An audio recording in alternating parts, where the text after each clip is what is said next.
He's fighting for you. He's fighting for me. He'll drain that old swamp, just like he said.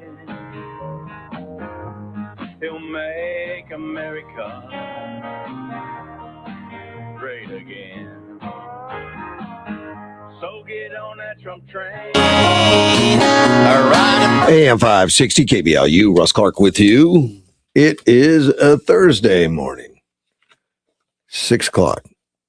And phone lines are open, 928-344-5258. There's never not a lot going on in the country anymore. I mean, you got to pay attention. I know last night I was watching a little news with my wife, Helen. And she just mentioned, can we do something else? I mean, this is getting overwhelming. There's so much happening. I don't disagree with that comment. Sometimes it is. Let's take a phone call. You're on the air. Good morning, Russ. How are you? I'm doing well, Danny. How about yourself? Okay, I'm going to see the girlfriend in Mexico this morning. Oh, well, awesome. Have a great day. It should be a beautiful day outside. Yeah, I hope so. I thought I heard rain. Right now, it's really foggy, man. Yeah, I forgot to mention that. Yeah, you're right. I got up early. It was a lot of moisture out there, a lot of fog. So be careful. The visibility where I was limited, but I was in town. Get on the highway. You got to be real careful if the visibility's down. Yeah, I'm going down I-8. I mean, it's fine. Okay, good. I mean, but there is fog. I mean, there's fog. So yeah. Hey, you know what? Why I called Russ? Every time I turn on the news, there's something else going on in Minnesota. Yeah. But you can just tell what the Democrats have done. Well, that's not what they're saying. I think you heard the mayor of Minnesota or Minneapolis, telling ICE agents get the F out and all that. I mean, the anger is so stupid and so ridiculous, but it's what we're living in right now, and we have to pay attention to it. Yeah, well, I mean, if you're smart, I mean, you don't pay attention to it, because all he does, he drops those F-bombs and this and that. Oh, and what is that? Where does that get him? Well, that's a great question. How does that help them at all? I don't think it does. I don't either, Russ. I don't think it does at all. But they reelected him. He's the same mayor that was there during the Floyd riots when he let him take over the police station and let it get out of hand. It cost him like $500 million or something in damage. I don't know if that was for the whole country or just Minneapolis, but I think it's for Minneapolis. Russ. It might be. I didn't look at it that closely, but it's terrible what's going on right now, and it's getting worse. And even after this this incident with this lady getting shot and killed in Minneapolis, I'm sure you're aware of that. It just pulls up the same thing. Instagram and everything lights up. Time to go. Get out on the street, yell at, and they do. They go out and want to throw snowballs at ice cars. Snowballs are better than rocks, though. Oh yeah, unless it's ice snowballs. Well, yeah, that can hurt, man. I know. Yeah. I've got plugged in the face a couple times with them suckers. That's what happens when you live up north, man. Yes, sir. All right, buddy. I'm going to let you go, man. Thank you, sir. Take care. Bye-bye. Yeah, we've got a lot to sort out. The thing about the thing in Minneapolis, and I know Edward put a note on that nobody's talking about fraud right now. So we'll have to keep that in our sights because there is no one. I mean, it's going to take the fraud off the headlines, and I'm not saying it was designed to do that. The lady sacrificed her life for that. That's not true, but I think the press will take take that opportunity and put the fraud on a back burner. Let's take a phone call. You're on the air. Good morning. It happened again, Rush. What's that, sir? I was going down from Ocotillo. That's in El Centro. Cucapa, where D Street is, or County D? Yeah. Okay, and I had a lot of traffic back of me. and this kid there's a disc brake stop, and I had to veer to the left and not hit him right in the middle of it. A young kid driving that, I don't know where they get their license and their education. Well, I think they study enough to get the license and forget They everything. must have get them in Mexicali somewhere because they're not respecting the nature of. There's a. We're going so fast, the light turned and it tried to beat the light. They were all killed. Yeah. Unfortunately, it's not uncommon. Well, there's no patrols on the streets.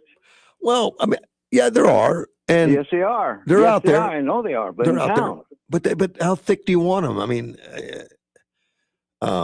it's a bad penalty. You know, when you get pulled over and have to pay a ticket, it's not a small thing. It's painful to pay a ticket. Well, it's painful to pay a ticket, but not get killed. Yeah, but I don't know. I think we've got adequate police forces, and I think they do. Well, I don't see them around. Okay. I'm going to give them your location, have them start following you. Uh-oh. I've been driving. I started driving a service truck in El Centro. I got since 70, no major wreck, nothing in negative, zero. Right. I got a clean record. Okay. So that there's a problem in Calexico. They turn off this road coming from Walmart on 111. Mm-hmm. They make that turn, disc turn into the traffic, oncoming traffic. I counted maybe 3 or 4 accidents that don't respect the stop sign. Yeah. Yeah. It happens in the best families, I know. Right. Of course, man. And you know, I was not the best driver as a kid. You know. Yeah, but I probably. I'd rather teach my son to drive because you're going to lose him. Those kids down there on 14th Street. I taught both my kids how to drive, and then they had to go to a real instructor, you know, to get certified and everything. And the instructor was like, "Who taught you to drive?" And he said, "My dad." Well, he drives too fast. You need to slow it down, you know. So I didn't get high praise from the real instructor. Yeah. Well, El Centro, they take you. The instructor takes you out for a spin, and if you don't pass it, you're gone. Going back to the study. Well, I think our DMVs are too lenient. I mean, I've been down to Arizona DMV before and had to get a driver's license, and you know you have to take the eye test, a little test, and all that stuff. Yeah. And I stood there and watched him coach this guy. Well, when you wrote this, do you mean this instead, or are you sure that's the right one? You know, I mean, geez, man, just throw him out and tell him to study. Yeah. Well, they didn't do it, and I saw these DMV people cheating for him. And it may have been an anomaly. I mean, it's only been once. Yeah. I'm not saying they're all like that, but well, I missed 2 times. At the 3rd time, I got it right. And the questionnaire about maybe 30 questions. Okay. And I bet after you got it wrong, you went back and hit the books. Yeah, I had to. That's what happens. It was my livelihood driving the truck. Yeah, that's what happens. Of course, or you could have gone to California. They were giving out commercial license for free. You know? Free. Yeah. Well, yeah. I mean, they and that's a federal requirement. Yeah, but they were saying, "Oh, yeah, the guy speaks English," and then when he gets in an accident, the guy can't speak English. Right. Can't. I had a truck driver. He was putting tires down in El Centro at RM Tire. Yeah. He says, "I got 3 trucks with no drivers. They were driving until, hey, you don't speak English, you don't drive." That's right. Trump pushed that in. I think it's a good thing. I mean, you should know the rules of the road. You should know the language. I mean, there's a complexity out there that you need to understand.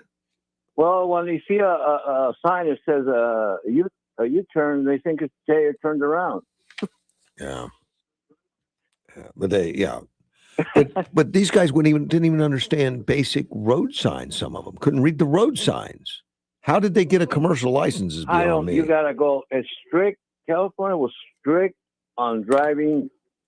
I remember the truckers had a oh man, you to pass truck, you had a big questionnaire. You had to be a sharp, and these guys just come in, get their driver's license. They come Yeah. from Mexico. Oh yeah, we'll give you one, but you don't know how, because they buy their. In fact, I know they don't go through anything. They just buy their license. And that's terrible.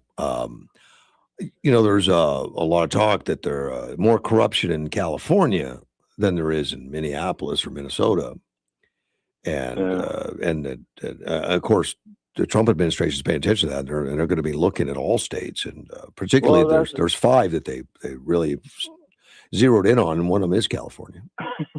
Well, right now I counted three disc stops that I had to slow down because these guys just turn around without even braking or stopping. Yeah, sometimes people You do that gotta even though they stop know at the sign. they may know the rules, but they still do it. Hey, you ain't gonna take it away, man. You've probably broken a rule or two before. Well, I have. Okay. I have. It's like I say, it's all in the family. You do it, they do it. We're in Rome. We do it like the Romans. Yeah, try to explain that to the officer while he's filling out the ticket. No. Yeah. I have strictly they'll write you up. I've seen going west. I've seen so many getting tickets for speeding. Mm-hmm. They call them, what do you call the speeders in California when the CHP? We call them buzzers. Why? They're trying to buzz through. Yeah, sometimes I'm amazed, because I'm pushing the speed limit plus a little bit, and I get past like I'm standing still. I wonder, like, wow, wow. But quite often, you get 10, 20 miles down the road, you see the officer has them, in a conversation. There's a radio station in Mexicali that he passed away, and he says these guys that drive 90, 100 miles, the last ride they get around 10 miles an hour when they take it to the cemetery. Oh, that's right. They slow down for that. Oh, they definitely. Oh, they slowed down. He was going 90, and now he's going 10 or 5 miles an hour. Well, you just made a good case for autonomous driving cars. I know people are going to fight it, but it's coming, and pretty soon, you're just going to tell the car where to go, and it's going to go there for you. You can sit in the back seat and read the newspaper. Yeah, that's a long ways. I know. I bet it's. We're not probably going to be around for that. No, it'll be within the next 5 years. Oh yeah. Yeah, I think it's ready to go. I think Tesla's pretty much ready to go right now. Yeah. But I don't have to take it real slow down in these streets down the county, and they're just incredible. And I get pissed off because I'm trying to be a strict good driver, and these guys are. Okay, I'm going to leave you. I'm going to have to go west again. Right. Take care, buddy. Bye-bye. Bye. Yeah, Fernando, he's got driving problems.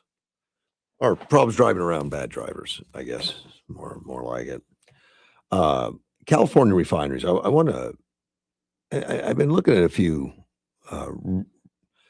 studies, few research things on what it means to have these refineries closed down. And some of the rationale for closing down, of course, it was all just California hates. They just hate fossil fuels, and they have for a long time. And Newsom has spooled it up, and they plan on having all ICE cars gone. That's internal combustion engines gone by I think 2045. They want them all gone. They just hate fuels, and they've attacked these refineries with EPA type stuff and fines and regulations to where the owners of them have said it is impossible to operate profitably in the state of California. You can't do it. So it's no surprise they shut down. I mean, the ones they have shut down, they're shutting down more. And but the ramifications are horrible for the country. I think I talked about it the other day that New York City even is going to find themselves trouble. I'm shocked that they get California oil. I guess part of it over there. I didn't. I don't know how the pipelines work and how all that distribution works, but Arizona and Nevada are the two main ones, though, that lean on and rely on that oil. In fact, our governor, Katie Hobbs, had written a letter to the governor of California to not let these things close and to ease up on some of his regulation, and a lot of it has to do with the regulation coming out of what that Newman's going to sign legislation that he's going to sign that stops oil companies from making certain money, or at least the refineries were capped because he thought they were making too much money. And on top of the EPA regulations and the fines and the other things. And they just said, we give up. We can't make money here. We're gone. And they closed it down. Now, it's you and me that's going to suffer. I don't know how much. And some analysts are saying California's going to be $8 plus a gallon. I don't know when that's going to hit, but these things are shutting down now. And Newsom's been scrambling, apparently, behind the scenes, trying to pay these guys to or pay somebody to come in and take it over, like hundreds of millions of dollars. But they would be under the same regulations, same rules. Why would anyone buy that? Why would you want to come in and open a refinery in California right now? It's suicidal, particularly since they want to get rid of all oil products in the state by 45. And I think that's impossible, but God bless them for trying. That's why we have different states. You can do your rules. Problem is we're sucked into it because we don't have refining capacity. The state of Arizona doesn't. We have a small, minuscule amount that's refined here, but it's not, or pumped here, I guess. I don't know. I don't think we have any refineries. But we're in a world of hurt because we lean on them. Texas too. Texas sends some oil, but Yuma particularly, I think, gets it all out of California. And of course, Arizona has a special blend. Yeah, all these legislatures, they want to do their own blends, I guess, and because it's best for the environment overall, and they all become scientists. And so we have a special blend, and the refineries have to adapt to that, and it's very expensive, and they got to switch, and some refineries can't even do it. So I don't know what the future is, and I'm whatever it is, we're going to end up paying more for gas, but we'll be able to check the web pages and see what gas is going for across the country, and it's going to be significantly less in the states, in many states, than it will be in California or Arizona or Nevada. And I hope we don't get as high as California, but it's a business thing, supply, demand, and how much transportation costs are going to be involved now if our gas has come from somewhere else, and will there be enough being manufactured? I understand that the refinery capacity is, we're losing that for not just California, but for the country. That's country capacity. You add it all up on how much the country burns, and do we have enough to sustain it? Possibly, but right now California's getting offshore from like Korea stuff. It's coming from other countries. And then Gavin Newsom gets to say that our emissions are under control because we don't have refineries. So it's emissions, it's better for the planet. Well, you're dead wrong. Because just shipping it from Korea to here is a huge burn of carbon, but it's not on his spreadsheet. But you know what? It's still in the planet, and you're causing more carbon by shutting them down. Let's take a phone call. You're on the air. Morning, buddy. Good morning, sir. So I believe it was yesterday. Days are kind of running together now that I'm back to the grind. All right. I'm glad you're working. I've already done 3 orders this morning. Good. One of you, either a caller or you, asked a question yesterday. Why do they do it? Why do they lie? The Democrats I'm speaking of. Why? Great question. It's obvious. Like all this pointing fingers. Oh, she was just trying to go through and get out, and she wasn't meaning any harm. Oh, you mean the lady that got shot by the ICE agent? Yeah. Yeah. Yet there's dash cams, there's body cams, there's traffic cams, there's all kinds of evidence that she'd been moving around throughout the day, harassing and trying to get involved. And in my opinion, she got just what she deserved. Yet all the mainstream alphabet soup media claims that she was the innocent victim here. Why did they do that? Oh, she's like a hero to a lot of them, and it's really weird. And I'm glad you brought that up. And I heard a commentator talk the other day about, how the left is just embracing this this lady and demonizing the ICE, want him, tried and murdered and all that stuff. And it's the same people, and I'm talking the Democrat Party and the Democrat caucuses and stuff. Same people that when Ashley Babbitt was murdered by that, I think Michael Byrd, the police officer, who's running a daycare center right now. Yeah, I know. But Michael Byrd, actually, he was in no danger. This Ashley Babbitt was stuck in a window, had her head popped. No what? No repercussions. No. Oh no, it's worse than that. They came to such a Nancy Pelosi on down. Everybody did, to where they gave that guy money for killing her. Sure. Wow. He got a bonus of $37,000 and a promotion, and then they set up a GoFundMe page for them. The Capitol Police did at the pressures of the Democrats, and got another $160,000 cash. So it was about a $200,000 advantage to Michael. That's probably what the money he used to open the daycare. A $200,000 advantage to him to kill a lady. Money. And the left supported him like she was a terrorist and his life was in danger. Oh, yeah. All these lies. And then these people are out here, and we've got this on video really clearly. They hid a lot of the video for Michael Byrd. I did see one eventually. But this video is out there where there was an ICE agent standing directly in front of her, one at the window saying, stop the car, get out. She backed up.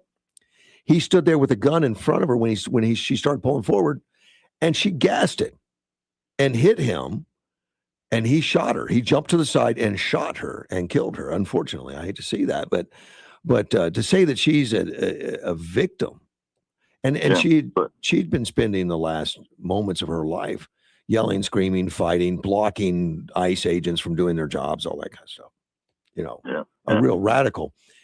And these ICE agents, I mean, are they touchy and stuff? Yeah, they've been attacked like, I don't know what the percentage is more, but 10 times more than they've ever been attacked. They know they have to protect their lives. And if somebody guns the car at you when you're standing right in front of them, I'm sorry, that's attempted murder as far as I'm concerned. Assault with a deadly weapon. Yeah, it is. And but your media is not reporting that. No. The normies, the people that sway elections, not the ones that are polarized like you and our opposites and I, we are getting other viewpoints and other reporting, but they are not. And that is going back to my original question. Why do they do it? Because they get away with it, because they can, because it benefits them, because they will continue to, publish and propagate the lies to get their base out, get their base riled up, and get their votes. Well, they would love to see another George Floyd type riot going on, I'm sure. I don't know if it'll happen. I hope it doesn't. It's not good for the country. But they also love it because it's taking away some of the attention to the fraud that's going on, and they support these fraudsters. And St. Floyd was there from Minneapolis or Minnesota, at least, wasn't he? Yeah, he was in Minneapolis, and the same mayor right now that told ICE to get the F out and all that stuff yesterday. He was the one that was siding with the rioters under George Floyd and let him take over the police station and told the police to back down. So, and he got reelected. So that's what they're asking for in Minneapolis. Sure. That's what they want. And yes, Ilhan Omar, Crockett, Pelosi, all of them are representing truly representing their constituents, their areas. Yeah. I wouldn't want to be Omar, right? I mean, he's looking pretty bad for her. I mean, We'll see. she went from a negative net worth to 30 million in a very short time. And you can't do that on a salary of less than 200,000 a year. I don't know how she did if that. You're connected. Well, somehow, and of course, you can't do it legally. Her husband can't do it through proper. Maybe her husband's business. He apparently started scrubbing his website now that it got attention. Scrubbing it, taking stuff down. I mean, I think they can still find it, but I don't know what's on there that's so important. He had to start scrubbing it. But these lefties, see consequences. This thing is not about right and wrong, Mike. It's not. It's about, well, what ideology do you follow? And we'll justify whatever you do. And it's just wrong. It's unfortunate. I mean, justice. It's wrong to you and I. To them, it's the tool, the proper thing to do to get the desired reaction, the desired outcome that they want. They don't care about lying. The truth doesn't mean anything to them. I'm gonna agree with you. They're more of an ends justifies the means type profile than I think the Republicans are. And I just say the Republicans are all perfect. They're not, but no. If they were, we would have people in cuffs and stuffed long time ago. Yeah. We're a year into this, and there's not been enough. I was going to say there's been some. But I agree. There's not been enough. Well, and some like these Somali fraud, they're just now getting on that, and it's a target rich, like Elon Musk said. Sure. The fraud is so target rich. It was so easy to find it. But it's been going on a long time. The hard thing is to investigate it enough to take it into court and prove beyond a reasonable doubt and track all the money stuff. And that's what they're doing right now. I mean, Musk was good at that, tracking the money. And that's what they'll do, see where the money goes. That's what's important.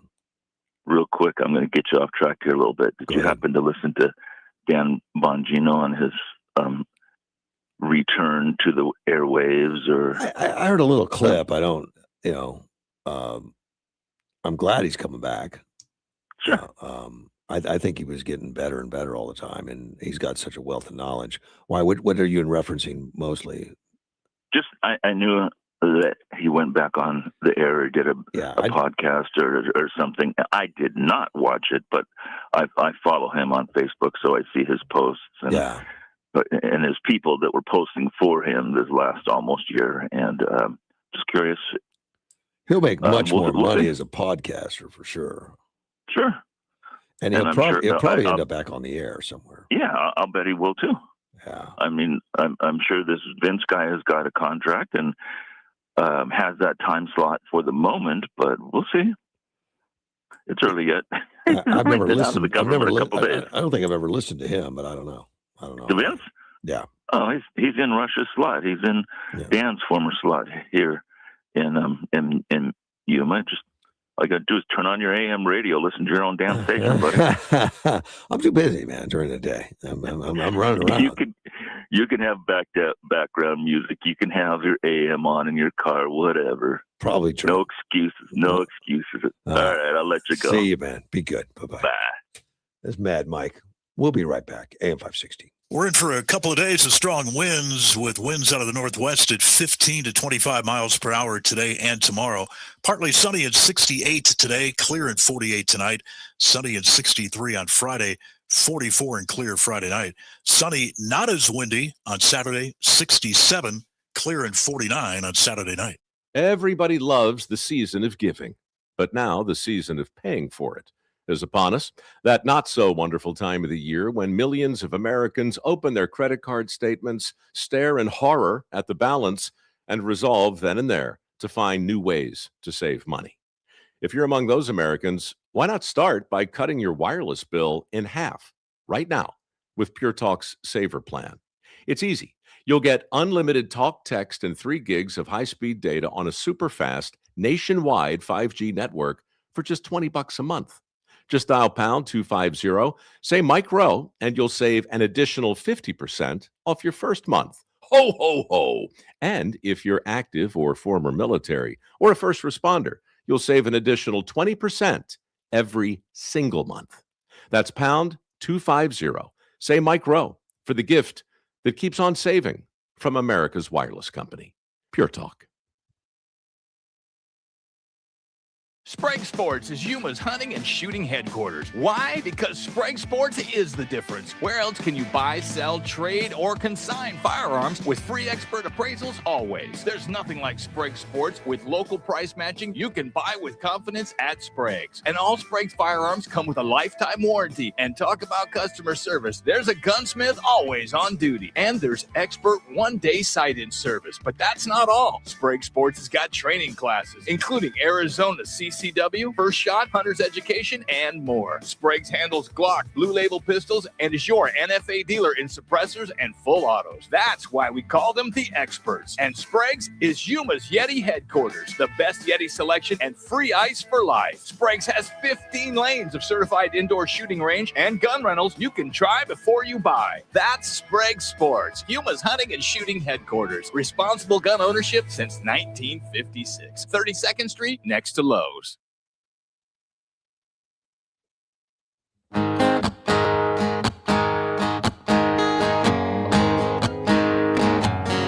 There's a man in D.C. He stands 6'3". He's fighting for you. He's fighting for me.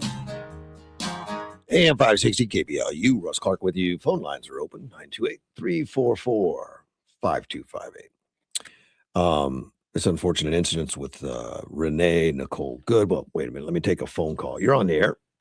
Hey, good morning, Russ. How are we doing? Doing well, Carl. Good morning. You know, my 2 cents is I want to thank President Trump for doing what he did in Venezuela. Oh, I think a lot of good things are going to come from that, but it's dicey. Time will tell. Well, here's the way I look at it. He saved a lot of American lives on not having fentanyl and all that crap. Yeah. Then he saved a bunch more for not having to go in boots on the ground and go shoot a bunch of people. Yeah. And the Venezuelan people, a lot of them are applauding Trump. They're wearing Trump hats, man. Well, but not the Maduro loyalists. Well, they're out there with motorcycles and guns. They're allowed to have guns. Well, they got their checkbook taken. They got their hand cut off. Can't go in the cookie jar anymore. Yeah. There's money involved. A lot of them are paid, I'm sure.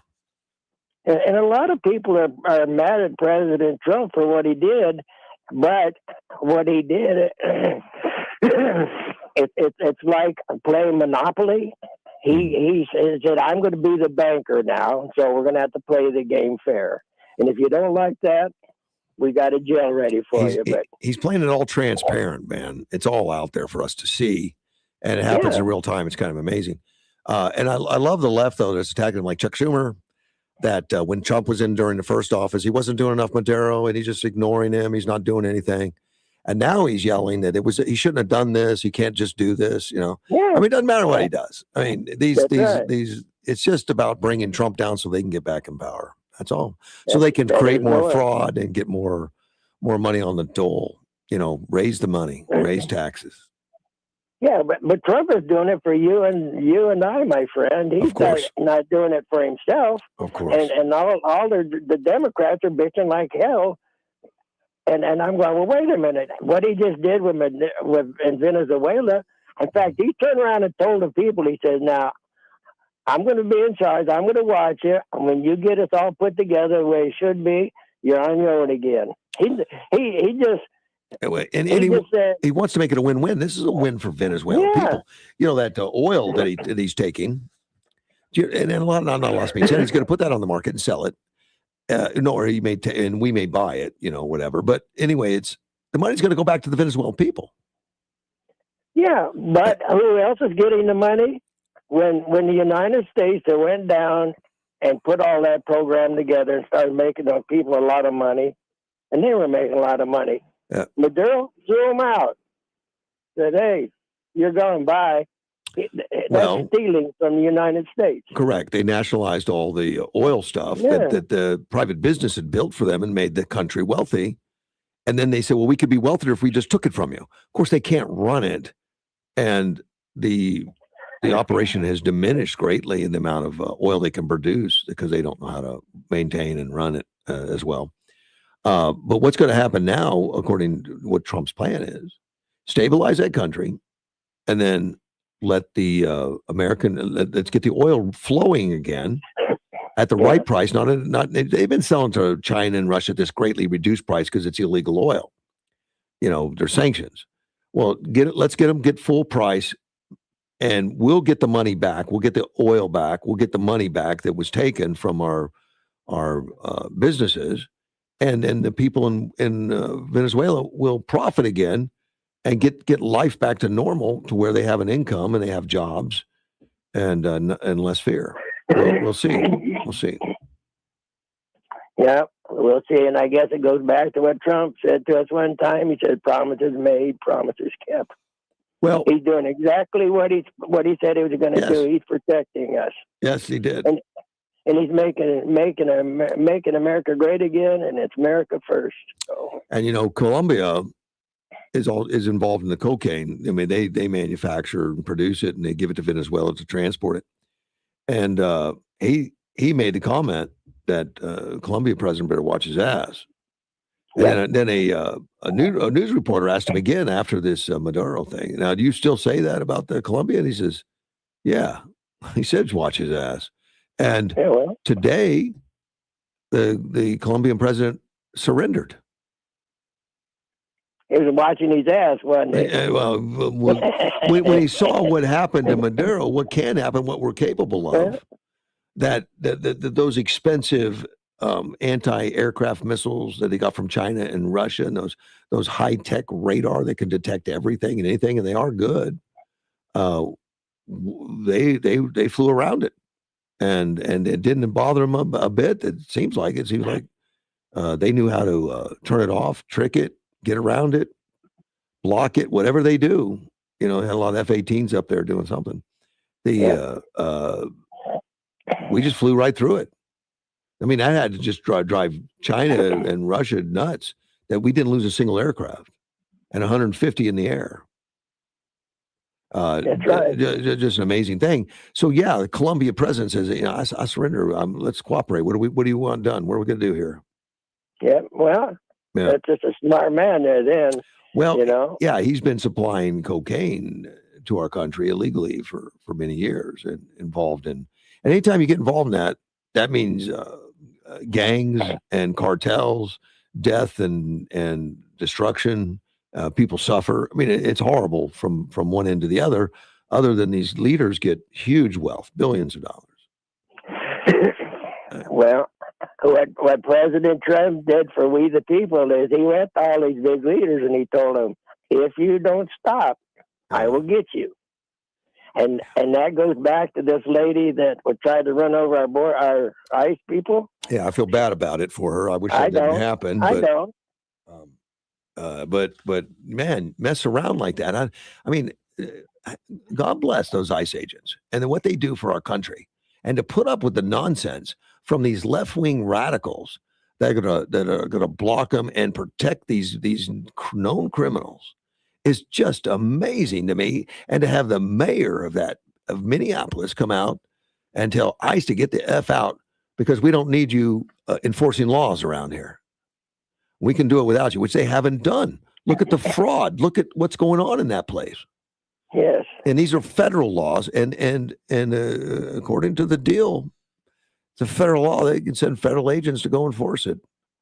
And they're getting no cooperation from Minneapolis. So, of course, they got to send more. It's not making it. So, yeah, it'd be safer on the streets if you didn't hear. But, yeah, it was safe with Al Capone probably in Chicago for some. Not for everybody. Yeah. The son he was handing them a lot of money, and it's got to go on right now. Right. So, right. He took care of the neighborhoods. So yeah, people didn't rat him out. They didn't talk about him. They liked him because even though he was doing so much illegally, and he neighbors liked him because they got a piece, you know. So, and I think a lot of criminal enterprises work that way. So everybody's out trying to get a piece something. Yeah. So. Thank you. You know what? They're trying to get a piece of beautiful life, which we have in Yuma, Arizona. We do. I like it here. Yep. I do. Oh, I love it. And I want to thank Mayor Nichols for doing that for us. Mayor Nichols is really a wonderful mayor. Well, he's so much better than Fry, you know, the guy in Minneapolis. You know, could you imagine having a mayor like Tampon Tim? Holy crap. That's a governor. The governor, well. Yeah, no. I mean, he's even worse than what we have. No. But, you're right there as our, yes, we got a good chance of getting rid of her this time, too.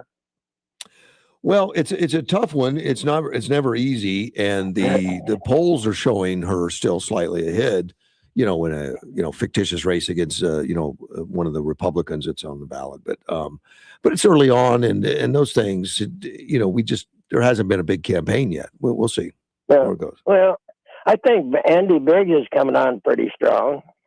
You know, he's getting out seeing the people. Yes, and I think he's leading the polls. Yeah, well, that to me, I think Andy Biggs would go to work for you and me, Russ. I think he would be looking out for us, and that's what I think about Andy Biggs. So. Well, yeah, he's not a mystery man. We know who he is and what he stands for. He was president of the Senate here for quite a while in the state before he went to the, representative in D.C.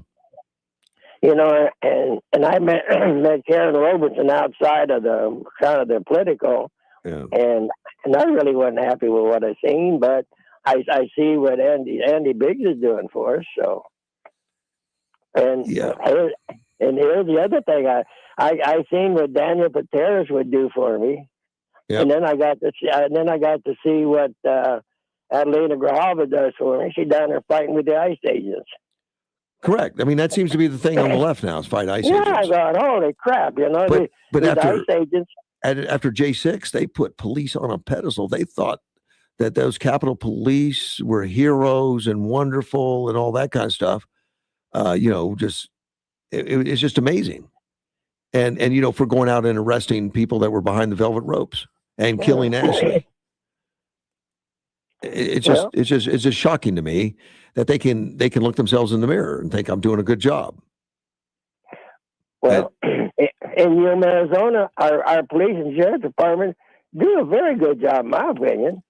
Oh, they do, but these Democrats that are so hypocritical, and I mean, look at from Chuck Schumer down on Madero, terrible guy. Trump's not doing enough, and now he does it. You can't do it. It's illegal. It's unconstitutional, and all that's a lie. It's not illegal.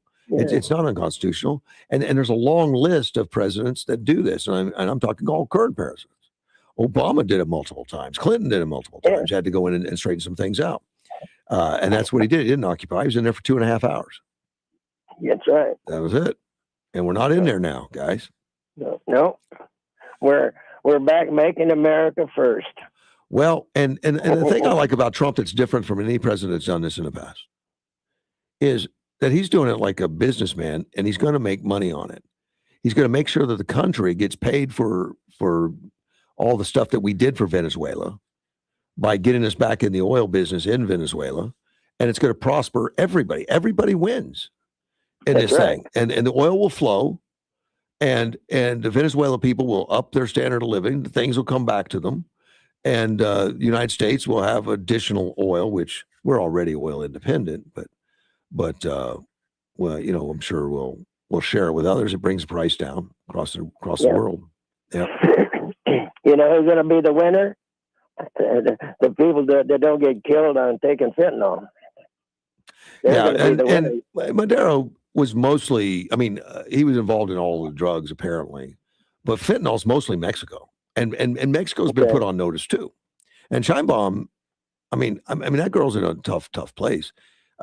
She's surrounded by cartels that run things. She's the president, and it's kind of hard to go against the cartels. They're more powerful probably than the Mexican army. And Trump has offered help and all that, and she just panics and says, no, you say we got sovereign, we don't do that. Because that would be they'd probably go after her I guess. So, I mean, I think she's in a tough place because she's not the dictator that Maduro is. She didn't rule with an iron fist. She didn't have the control of the trained army personnel in that country. I think, and I've read before years ago, but that cartels had more trained army, or military type personnel than the government does. So, and Seinbaum's not involved, is not in charge of that, where Madero was in charge of that entire thing. I mean, he had the whole thing under his thumb, including gangs on the streets that answered to him, thugs that they paid for. So he had a real monopoly on it all. He was the kingpin. I think Scheinbaum is somehow letting it happen around her, the cartels. I don't think she's the kingpin. She may be involved some way. Who knows? I don't know. But I think she's in a trying to balance things, look presidential and look like she's against crime, but don't really fight it because the cartels are more powerful than she is. That's right. But the most powerful person is President Trump. And what he really told all those people is, now, I'm not going to go put a bunch of my boys and to go fight with you. I'm going to come in and see your leader, and I'm going to cut his head off, and that's going to be that. So that's what President, in my opinion, told all them guys. He says, absolutely, I'm not going to mess around. I'm going to come cut your head off. All right, buddy. I appreciate the call. Bye. Thank you, sir. Bye-bye. That was Carl. I want to talk a little bit more what's going on in Minneapolis with this Renee Nicole Good that was killed. She was committing a crime. That's according to ICE agents. It was ICE agents. And I've seen the video. It's pretty plain to see that she was agitated and crazy. One agent trying to get in the car, she had the window open. And he says, get out. And she backed up. ICE agents and stood directly in front of that car. And when she put it in drive, he pulled his gun out. She stepped on the gas, hit him. I guess he shot her when he stepped on the gas, hit him during that whole incident. You'll see one shot come out while he's in front. He gets knocked over to the side, but still on his feet, and shoots her again through the window. It's easy to see, and right now the left is at all. There's a network of organizations out there, and they've been publishing anti-ICE for a long time. Of course, they are all hands on deck right now. Let's see. Donald Trump wrote, I have just viewed the video clip of an event which took place in Minneapolis, Minnesota. It is a horrible thing to watch, which is true. It is horrible. I mean, I hate to see this, but obviously this woman didn't see any threat. She didn't think these people were serious police officers because they've got so many political leaders telling them to trash the ICE. Don't listen to the ICE. Don't talk to the ICE. Harass the ICE. Follow them around. Block them. Dox them. So she thinks they have no power. Last thing she thought when she hit the gas is she was going to get shot. We can't interview her, but I would guess that. I don't think she was suicidal from everything I've read. The woman screaming was obviously a professional agitator, and that's Donald Trump's quote. And he's talking about the lady that's taking the film. Like, what are you doing? What are you doing? Why? They don't believe this thing can happen. They don't believe that if you try to run over a police officer or an ICE officer, that you're going to get run over. Or shot. They don't believe that. It's furthest thing from their mind. They think they can do what they want. They own the streets. And the woman driving the car was very disorderly, obstructing and resisting, who then violently, willfully, viciously ran over the ICE officer, who seems to have shot her in self-defense. And that's Donald Trump. I think that's true. So immediately these groups come out. And they have diverse causes: socialism, communism, climate change, Palestinian rights, Democratic Party. And they're coordinated. And they're going to hit American streets. You're going to see a lot of them. They're trying to get something spooled up, probably like the George Floyd thing. Brandy, I can't pronounce the last name, Director of Education and National Security Program of the Foundation for Defense of Democracies, Said it's the same network of people that have thousands of Americans blocking the streets, waving communist and terrorist flags, and attacking law enforcement and innocents. They are stroking the grievance industry that they built. All true. A lot of the examples of what's being set out there to all these people that are on their network is get in the streets now, hit the streets, get to the White House ASAP. The state is the enemy, the state is the murder, resistance is justice. And that comes from Fight for a Future, and it openly advocates communism. The state is the enemy, the state is the murderer, resistance is justified. Yeah, I guess resistance means that you accelerate when an officer is in front of you. Run him over. That's not resistance, it's attempted murder. It's assault.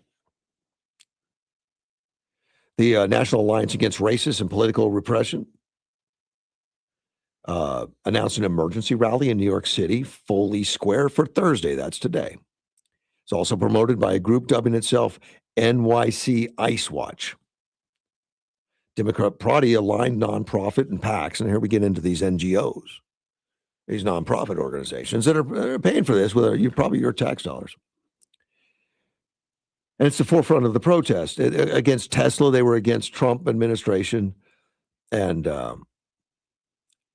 they shared a picture on Instagram of Department of Homeland Security Kristi Noem, Homeland Security oversees ICE. Kristi Noem, get the blank out of New York City now, reads the Post. English and Spanish. That's nice of them.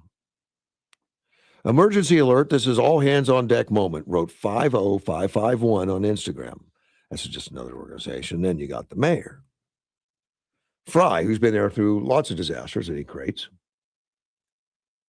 He called on ICE to get the F out of Minneapolis at a podium, announcing that this lady had passed. They're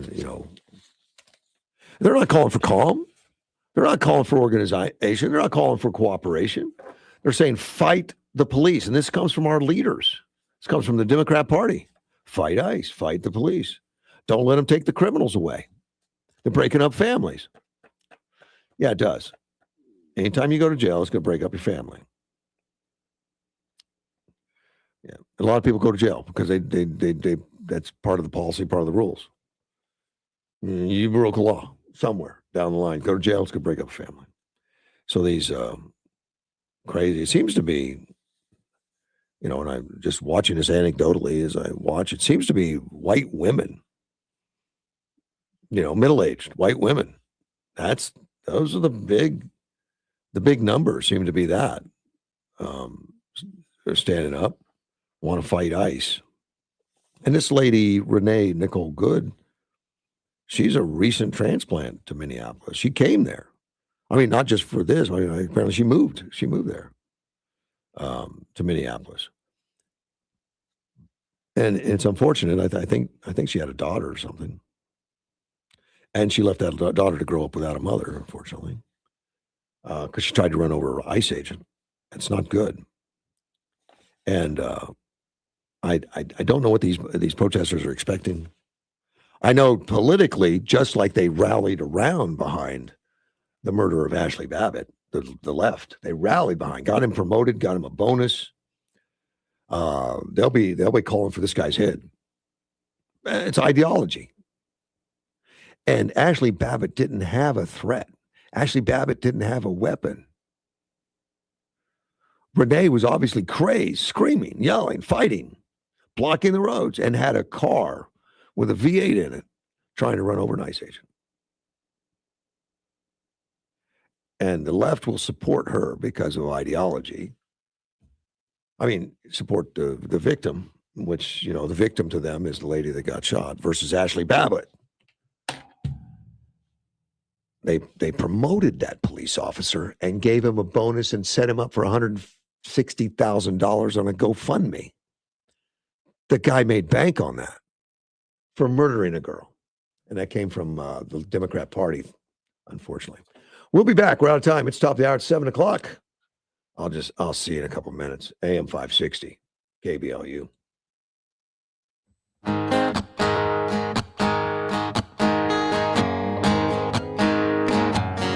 There's a man in D.C. This is News Talk 560 KBLU, Yuma.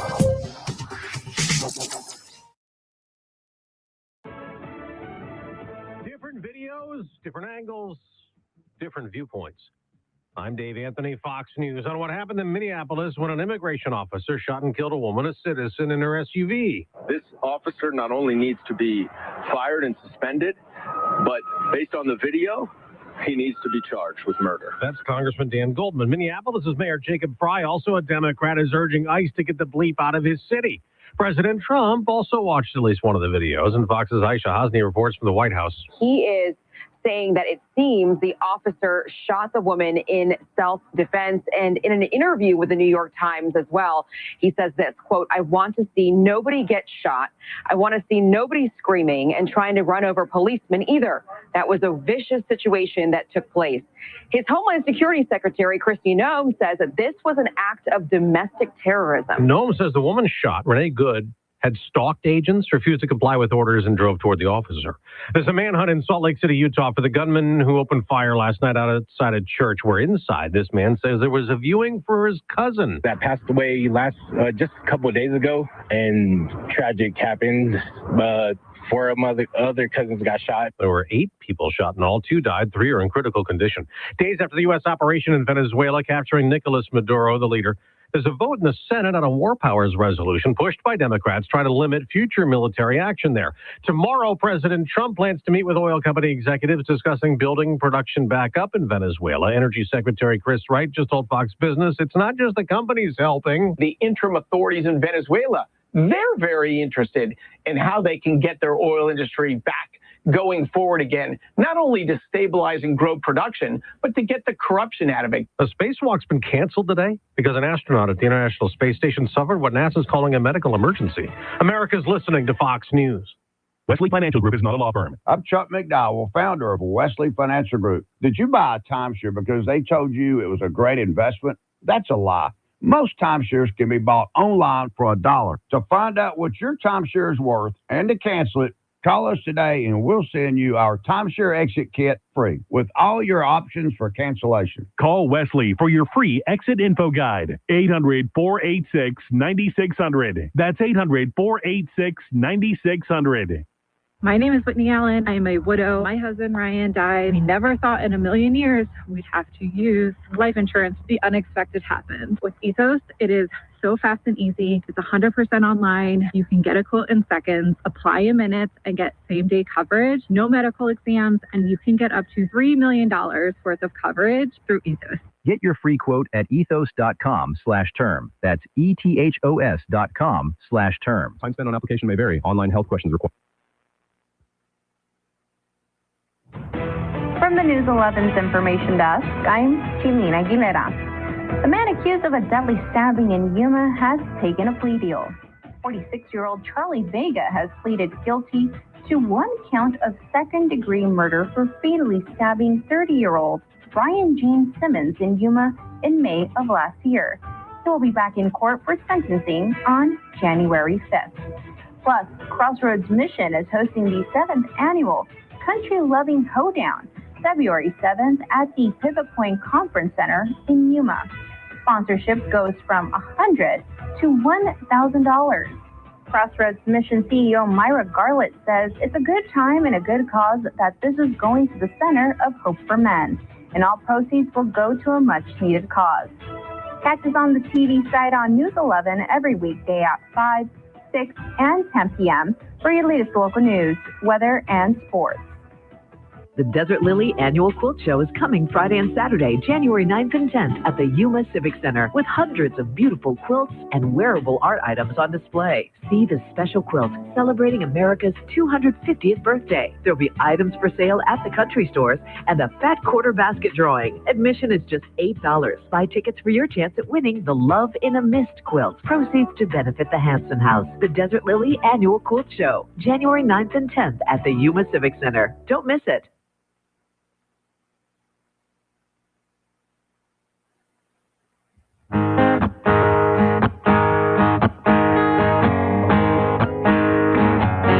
AM 560 KBLU. Russ Clark back with you. It's 7:05 on a Thursday morning. Beautiful day out. Yeah, the fog was heavy this morning. I don't know what it looks like now, but be careful out there. If there's fog, you don't want to get on that highway and go faster than what you can see. Yeah, if you can see, just a few feet in front of you, don't do 90. Slow it down. I got a text from a listener this morning. That's thought-provoking. He says, and talking about the taking Maduro out of Venezuela. Sounds like nation building. I thought he was totally against that. Why not fix our torn up, divided country while people are struggling before he worries about another country? That was a promise he failed to keep. That's why Marjorie Greene speaking out against him. Lot packed in there, and I do want to address it. And I think it's a great question. Is it nation building? And that thing is coming up in the news a lot. Particularly from the left. It's nation building. It's nation building. Which is fine. So, but we need to look at it seriously and ask ourselves: is it nation building, or are we off on the wrong track? I mean, it's fair, and I think Republicans do that more than Democrats will look at it honestly and look at it openly. They claim it's not nation building. And there are a lot of plans. Let's see if I even have that in. Okay, here. Yeah. There are a lot of plans. I mean, because that's the question. Where do we go from here? Trump says on the air, we're in charge of it. We're doing it. He does say that. Even though we don't have any governors, presidents, or anybody in there running it. I'm sure we got spies in there somewhere that is keeping us informed, information. And there's an intimidation factor. I mean, the demonstration that happened with 150 aircraft and the military at Delta Force and all those people at their best was so amazing. Everybody in the world saw that, and it had to take their breath. Venezuela was not a country that didn't have defenses. Those defenses were put in there by China and Russia to stop the United States. Specifically, from what I understand, the Chinese radar was designed to be able to detect stealth technologies and stuff like that. So he felt comfortable, the Maduro, remember him screaming, beating the podium saying, come get me, and all that stuff. So we showed our power. Now, how we use it and what we do with it. I mean, we could have invaded. There could be tanks on the ground and casualties and people that will be stuck over there for the next 10 years. Or we could do what we're doing now. And let me talk about that after the phone call, because I left the phone on, so I'm going to get it. You're on the air. Morning, Russ. How you doing? Doing well, Ted. What kind of problems are you causing? It's too early for problems yet. But to address was it a text about nation building? Correct. And I think it's a fair question. It needs to be discussed. Well, here's the answer. Okay. I elected President Trump to build this nation back up. Right. He's protecting our borders. Right. He's taking our oil wells back. Right. I don't see any nation building in Venezuela. Well, he's talking about nation building in Venezuela, and that's a question. Is he nation building in Venezuela? No, he's building the United States of America back up. I agree with you, but I think it's a fair question because Trump himself says we're running Venezuela. We're going to run it for, I think it's an ignorant question of the geopolitics going on. He's protecting us, and that's it. Period. But then it's a great question for this reason. We get the chance to talk about it, explain it, and see if there's any holes in it. I think a self-analysis from the Republicans needs to happen all the time anyway. Not people like Marjorie Taylor Greene who just hates him right now. That's going to be against everything Trump does and go on MSNBC and all that kind of stuff. But I mean, some serious think tanks like, hey, are we doing the right things? Is this good for the country? And I think that's his test. Is it making America great? And by that, I mean, not just expansionism or anything like that. That China does that for their people, but that's not really for their people. He's making America great and safer. And it's got to be safe at the borders. And it's got to be safe from foreign intervention and bringing us drugs and stuff like that, too. But do we have time to take over a whole nation and occupy it? No. No. That's not even his intent. His course not. intent is to protect this country and make it wealthy again. But what I appreciate is somebody asking the question versus telling me, no, he's nation building. It proves it. I appreciate that. The question, because that actually opens up the conversation on what's really happening and what's really expectation. And of course, we're going to know what they want us to know, but they've been open with a lot of things. So for what they're doing, and we're going to get into explaining, is it makes sense to me. It makes sense. And I'm against nation building. I don't want to occupy like Iraq again because what happens is President Biden gets in again, and then he does a withdrawal and lets everybody die and leaves all our hardware. I mean, it's just stupid. I mean, I think Trump is being pragmatic about the whole thing, and he's not going to spend money. He's going to make money. Right. And I see a meeting coming up here with the El Duce of Colombia in the White House. And he's going to be, that's going to be explained to him too, that no, we're not into nation building. Build your own nation to fit the beliefs of the smart people. Yeah. For lack of a better word, definition. But the Greenland's an interesting one. I don't know what's going to happen there. I don't believe we're going to own it. I mean, I would bet against that. But I believe we're going to have bigger presence there. I believe I think Trump's going to win that argument. But I don't know. But it does make sense for us, just like Alaska made sense. Although, and people yelled at him for doing that. I forget who was that bought, but they paid like nothing for it. Yeah. But I like we paid a lot for, and we're still paying for Alaska. However you want to look at it. No, we make money on Alaska. There's been more minerals coming out of Alaska. They support themselves, man. They don't even have an income tax. They have an income credit.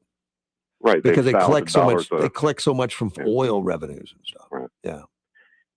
But yeah, like I say, El Duce better watch out. Okay. because his country has done more to.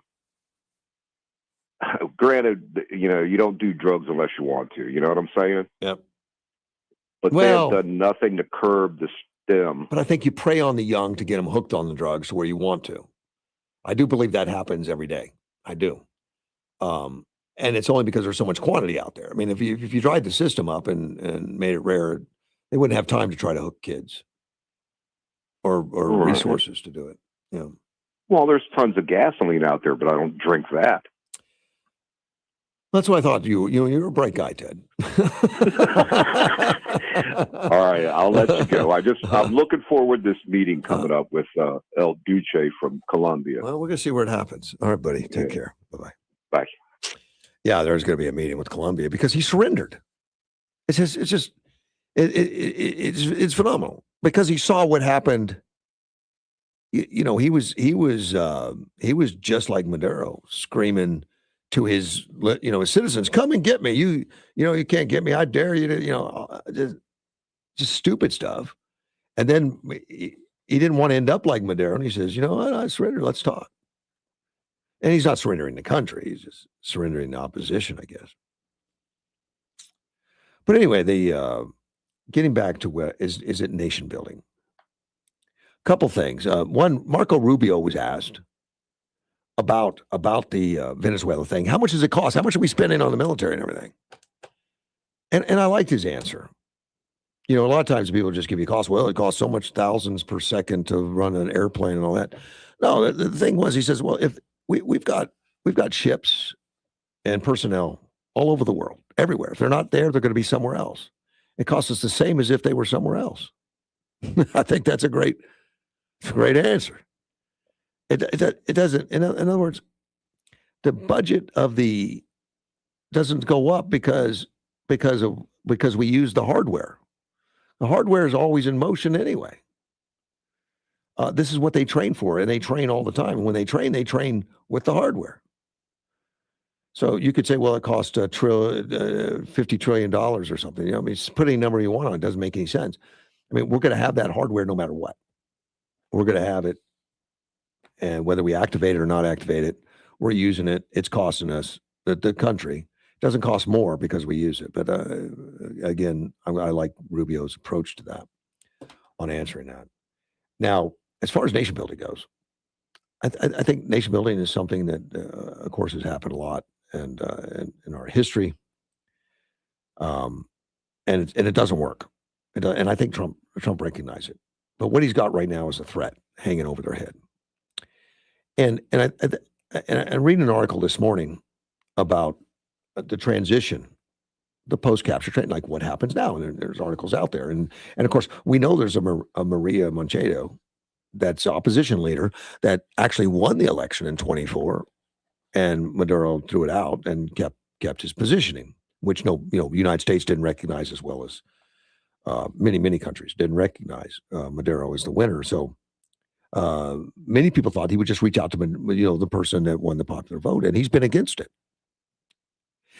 Now, if he puts a puppet in there or somebody that he wants in there, then it looks like nation building, even if you say it's not. It looks like nation building, a puppet. I mean, all these communist countries do that all the time, and Russia wants to put a puppet in different places that they take over. Whether it was Georgia or whatever that they went and took over, they put a puppet, and he says, no, they're happy to be here.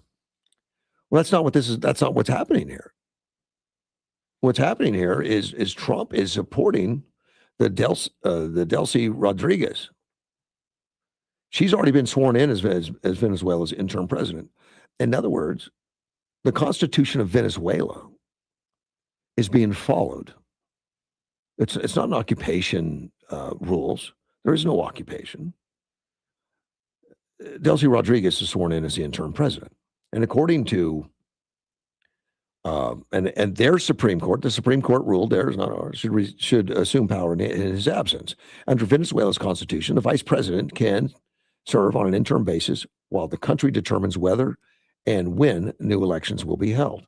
While the Constitution generally calls for elections within 30 days if a president is permanently unable to serve. Authorities so far describe Maduro's, and that's our authorities, as a temporary removal, allowing Rodriguez to remain in office at the timeline for a political transition is debated. Now, and the Trump administration did that put him as describing it as temporary. I mean, they want to put him in jail and all that, but right now he's Venezuela authorities, our authorities are following the Venezuela Constitution. I embrace that. I think that's great. I think that's smart. I didn't at first. At first, I thought, well, why don't you give an opportunity for Machado to go in there because she was popular at the time? Well, it's explained in this article, which I think did a good job. She has no leverage. It doesn't run like the United States in Venezuela. According to Pedro Garmendia, he's a Venezuelan expert and a Washington-based geopolitical risk analyst. He says Machado has an inherent problem from the get-go. She doesn't control troops or hold any sort of power in Venezuela. Rodriguez is an ideologue, which he knows. He's an ideologue. In the long term, the Trump administration might find itself having trouble reining her in. Agreed. But right now, she can stabilize the country. She can do that, and you're following constitutional law. That's not a nation building. Machado, who is not getting support from Trump to go in there, said whether she could lead Venezuela in a transition. Said, well, no, they're saying that they don't know if she can. Trump says, I think it would be very tough for her to be the leader. She doesn't have the support within or the respect within the country, which I found interesting. When he said it, it didn't set right with me. I was like, well, why is he saying that about this lady that won the Nobel Peace Prize? That, of course, Washington Post has an answer for that. Well, Trump was upset that Machado accepted the prize and didn't. I don't believe any of that's true. His I mean, he'd like to have it, obviously, but I think his goals are much more elevated than that. But right now, if Machado got in there, she wouldn't have the military. She wouldn't have it, and there would be Civil War type stuff probably. And the reason that she didn't take the oath of office after she won the thing is because Maduro had the military and said throw the election out, and they did, and he became the winner. Well, what would happen if she took the oath of office? Would the military follow her? Probably, maybe not, according to Pedro, who's the expert on it. That not. So Trump's probably listening to the experts on how to transition Venezuela. Look, after World War II, Japan was surrendered after World War II. We didn't occupy it and make it our country and put in leaders and all that. In fact, they let the hierarchy stay there. I mean, there was a military presence that took over a lot of their day-to-day operations, but they let was it a king or something, or prince, I'm not sure exactly what it is, the leader, remain intact. And they helped stabilize and left. And do we own Japan now? Did we nation build Japan? I think that we gave them a roadmap without question to better govern themselves. No question. But they're independent. They're an independent country, and they stay independent. And I would assume that's what Trump has in mind with Venezuela. He doesn't want to own it, doesn't want to run it. He wants to own Greenland. He doesn't hesitate to tell you that. Become the next state. He definitely would like to see that. It was a territory like the Virgin Islands, which, or Guam and others islands that we now have as territories. But I don't see this nation building. If he did, I mean, he could have brought the tanks in, the Abrams, and done all that, and had a prolonged 10-year battle, like another Afghanistan or something. When it was Afghanistan was a disaster because we went in and I think it was Iraq, though, that I read some analysis from military types that we made a big mistake by going into Iraq. We occupied Iraq, and then we threw out the leaders that knew how to run the country and said, no, we'll take care of it. And of course, they joined the opposition, and we had that opportunity. He's not going to let that happen. I think that's great. So as far as it's saying that Trump, it sounds like a nation building. Well, I think you could interpret it as nation building if that's your desire. And I think the left is doing that because they're the left, and that's what they do. But I think it's one of the more brilliant things is to not do it, make them a business partner, which is Trump's good at. Make it a business partner. Let our industry back in there to do what they do. They make money on it, pay taxes to us, and we get oil from it, and Venezuela gets the profit. When he says we're going to get oil, he doesn't mean we're going to steal it. It was stolen from us. It was our companies, our businesses that went in there, made contracts, built the oil wells, built the pumps, was moving it and giving them royalties. And they said, no, we'd rather have it all, and stole it all. And I don't know if there's a price to pay for that or not. Rubio says, I have tremendous admiration for Maria Machado. I also have admiration for Edmondo and that another player in the whole thing. I'm not sure what he does. He said, but there's a mission that we are on right now. A lot of people analyze everything that happens in foreign policy through the lens of Iraq, Libya, or Afghanistan. This is not the Middle East. This is the Western Hemisphere. And our mission here is very different. The administration's caution also, it has a long history of doing the wrong thing. But installing an opposition leader immediately after a U.S. military operation, analysis warned, would revive those suspicions and undermine any transition before it begins. I agree. Eric O'Neill, a former FBI counterintelligence operator, said if they were to bring Maria Machado and presumably Edmondo Gonzalez back to the country and install them as president, it would look a lot like the United States installing a new president. That would actually cause civil unrest. Venezuelans are proud people, and they need to elect their next president. And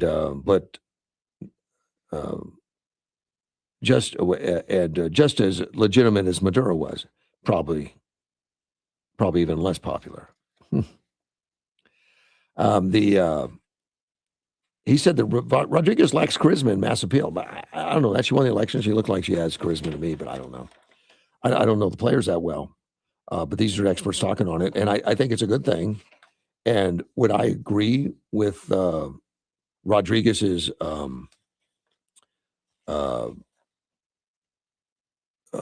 ideology and things? No.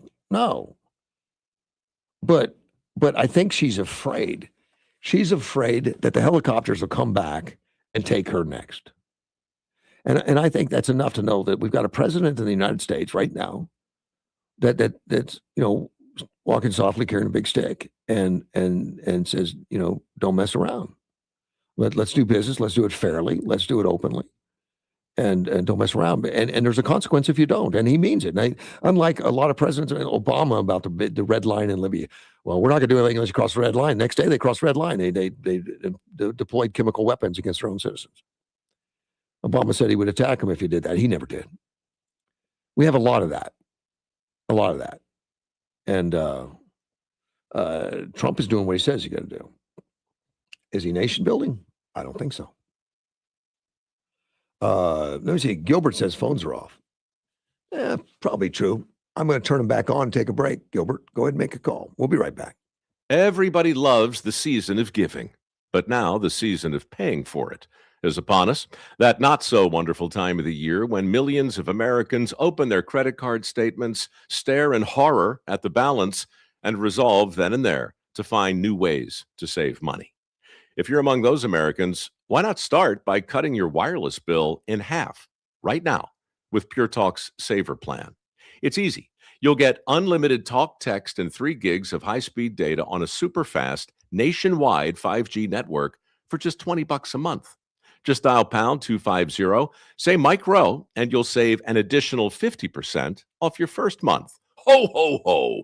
And if you're active or former military or a first responder, you'll save an additional 20% every single month. That's pound 250. Say Mike Rowe for the gift that keeps on saving from America's wireless company. Pure Talk. AM 560 KBLU. Russ Clark with you, and I have Gilbert on the line. Good morning, sir. Well, Russ, I'm going to tell you something. My funny for today. Okay. This is my humor for today. The reason we have a lot of people, foreigners, yelling at us, come on, bring it on, is because they watch TV and they watch what our citizens do to our police and ICE. So they figure that if we allow them people to talk that way and to push themselves that way and throw rocks and have bricks piled up in street corners so they could throw at our police, what are we all about? We're a bunch of wimps. I think you're right. They see us as weak, but because we have a history of doing that.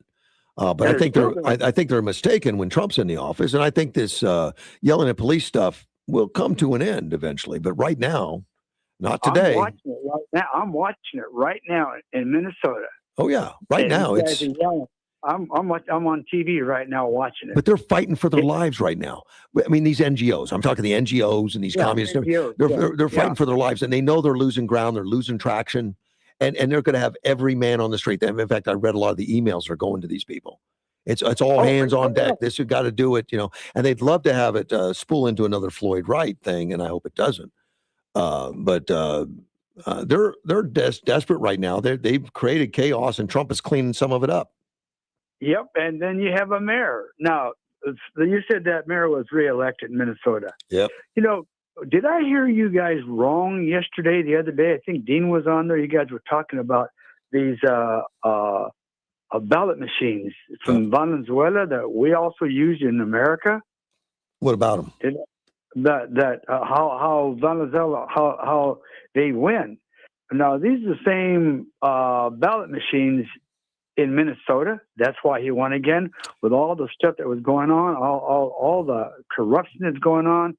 with Waltz and all them people knowing there was that corruption, where they using the same machines, and that's why they got reelected. I think it's more than that, but you're right about the machines. But that has now been bought by an American company. Yes. But you're right. But I didn't know in Minnesota you can vote on the same day, and you don't have to have a driver's license or anything. You just have to have a neighbor say that I know him, and you can. Now you can, but before you couldn't. But now they passed a law that you can do that. I don't know when they passed that. Yeah, I think it's this year that they did that. Oh, I'd understood it was before this, but a neighbor could take up to 8 people, and say these people move in with me, they live with me, I vouch for them, they can all 8 vote, and they can do that in Minnesota.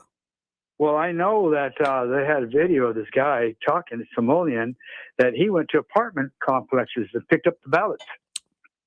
Yeah, apparently they have quite a racket. The Somalians, my understanding now from all the news out there, reading more about Somalia, these guys are all networking together. They're very clannish.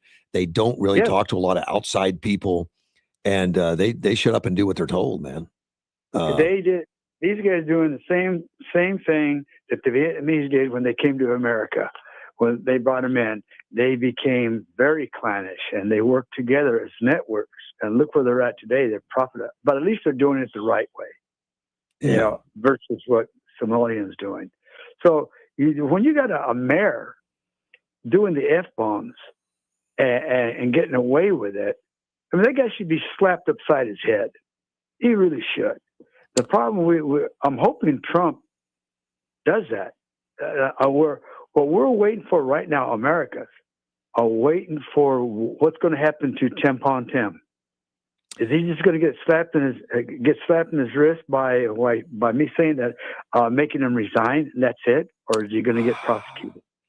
Your guess is as good as mine. I would think that if they can, they're going to prosecute him. But I don't know if he's involved or not. I would guess that he is, but I have nothing to base that on. Well, what we have bases on all the stuff that's come out already about him knowing about it, turning his back on it, him and his administration. But that's not what we know. That's not like having evidence, like his bank account or anything like that says he took money. I don't know. Well, and again, all the stuff is leading up to what? What is it really leading up to? Are we going to get mud thrown on our face again? Like the Pelosi's and Gavin Newsom, with all the stuff that he's done, and there's all sorts of evidence on it. Is he going to get spanked by saying you got to resign from governor and you can't run for anything else? And time will tell. I mean, I know as well as you, the Pam Bondi's, building cases and all that, and they don't come as quickly as we both would like. Oh yeah, I understand that. I understand it, and I understand it takes a long time. It takes a long time to do it. You know what I'm saying? Yeah. Take your time, do it right, but do it. That's all I'm asking. That's all America's asking. Because if we don't, we're going to have the same SOS that we're going to have. Yeah. You know what SOS means, right? Save our ship. Yep. The prediction on Waltz being arrested, according to Polymarket, has gone as high as 91%. Good. So like the public believes, and you can gamble on those stuff, whether you can put money down like it's a horse race, Like I said, all I'm saying is all these dictators across the world, they challenge us because what they've been seeing on American TV. Yeah. And they think we're weak at the knees. I think that's part of it, but I think a lot of it is also to do with prior debacles in foreign policy, and Biden was in and they walked all over him, and Obama was out apologizing to everybody and not in, although he did blow a lot of people up. Obama blew up more people than Trump ever would think of. Oh yeah, and he was really good with that red line. Yeah, but see, when you start doing that, then that has, that means that, you're going to have problems for a long time because no one's going to believe you. Right. And the other humor that I have today is the drones, when they fire on their own drones. Who did? Oh, didn't Venezuela military fired? They thought they were being attacked by drones, and they shot them down. It turned out to be their own. Oh, that's not good. No, no. So, anyway, Russ, I thought I'd just give you a call and ask those questions. Thank you, sir. So I'll get you in rebound. Appreciate it. Bye-bye. That was Mr. Gilbert. I don't see. I'm looking at Polymarket now. Oh, wow, they have Venezuela leader Delcy Rodriguez is a 59% chance that she'll be the leader at the end of 2026. Yeah, you can gamble. I don't gamble, though. And will the U.S. invade Venezuela? Only 18%. That's a long shot. Nicolas Maduro released from custody, 21%. Well, I've never looked at Polymarket before. It's kind of interesting. Tim Walz resigned by 30%, but he didn't resign. He just said he wasn't running again. We'll see where that goes. We'll see where it goes. Don't know. Phone lines are open, 928-344-5258.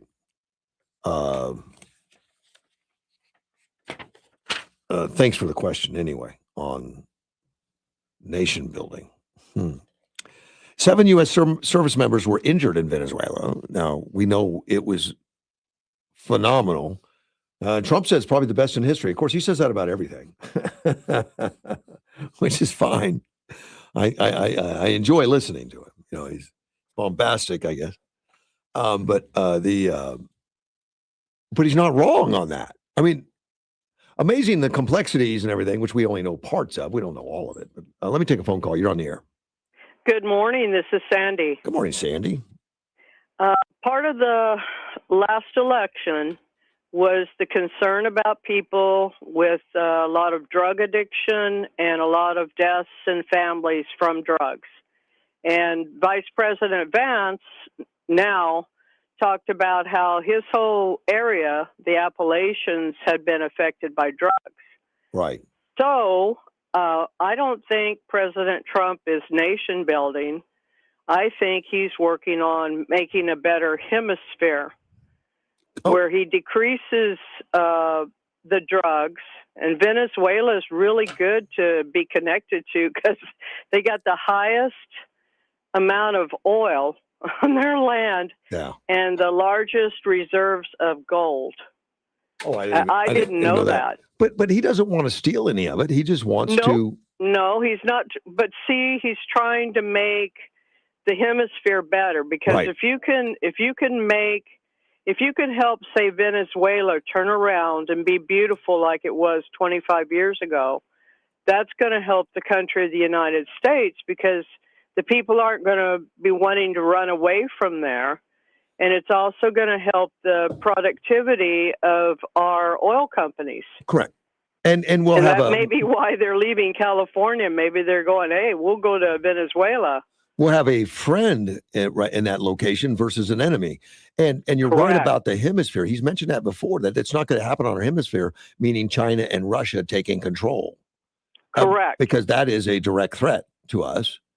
Right. So it's national security. Yeah.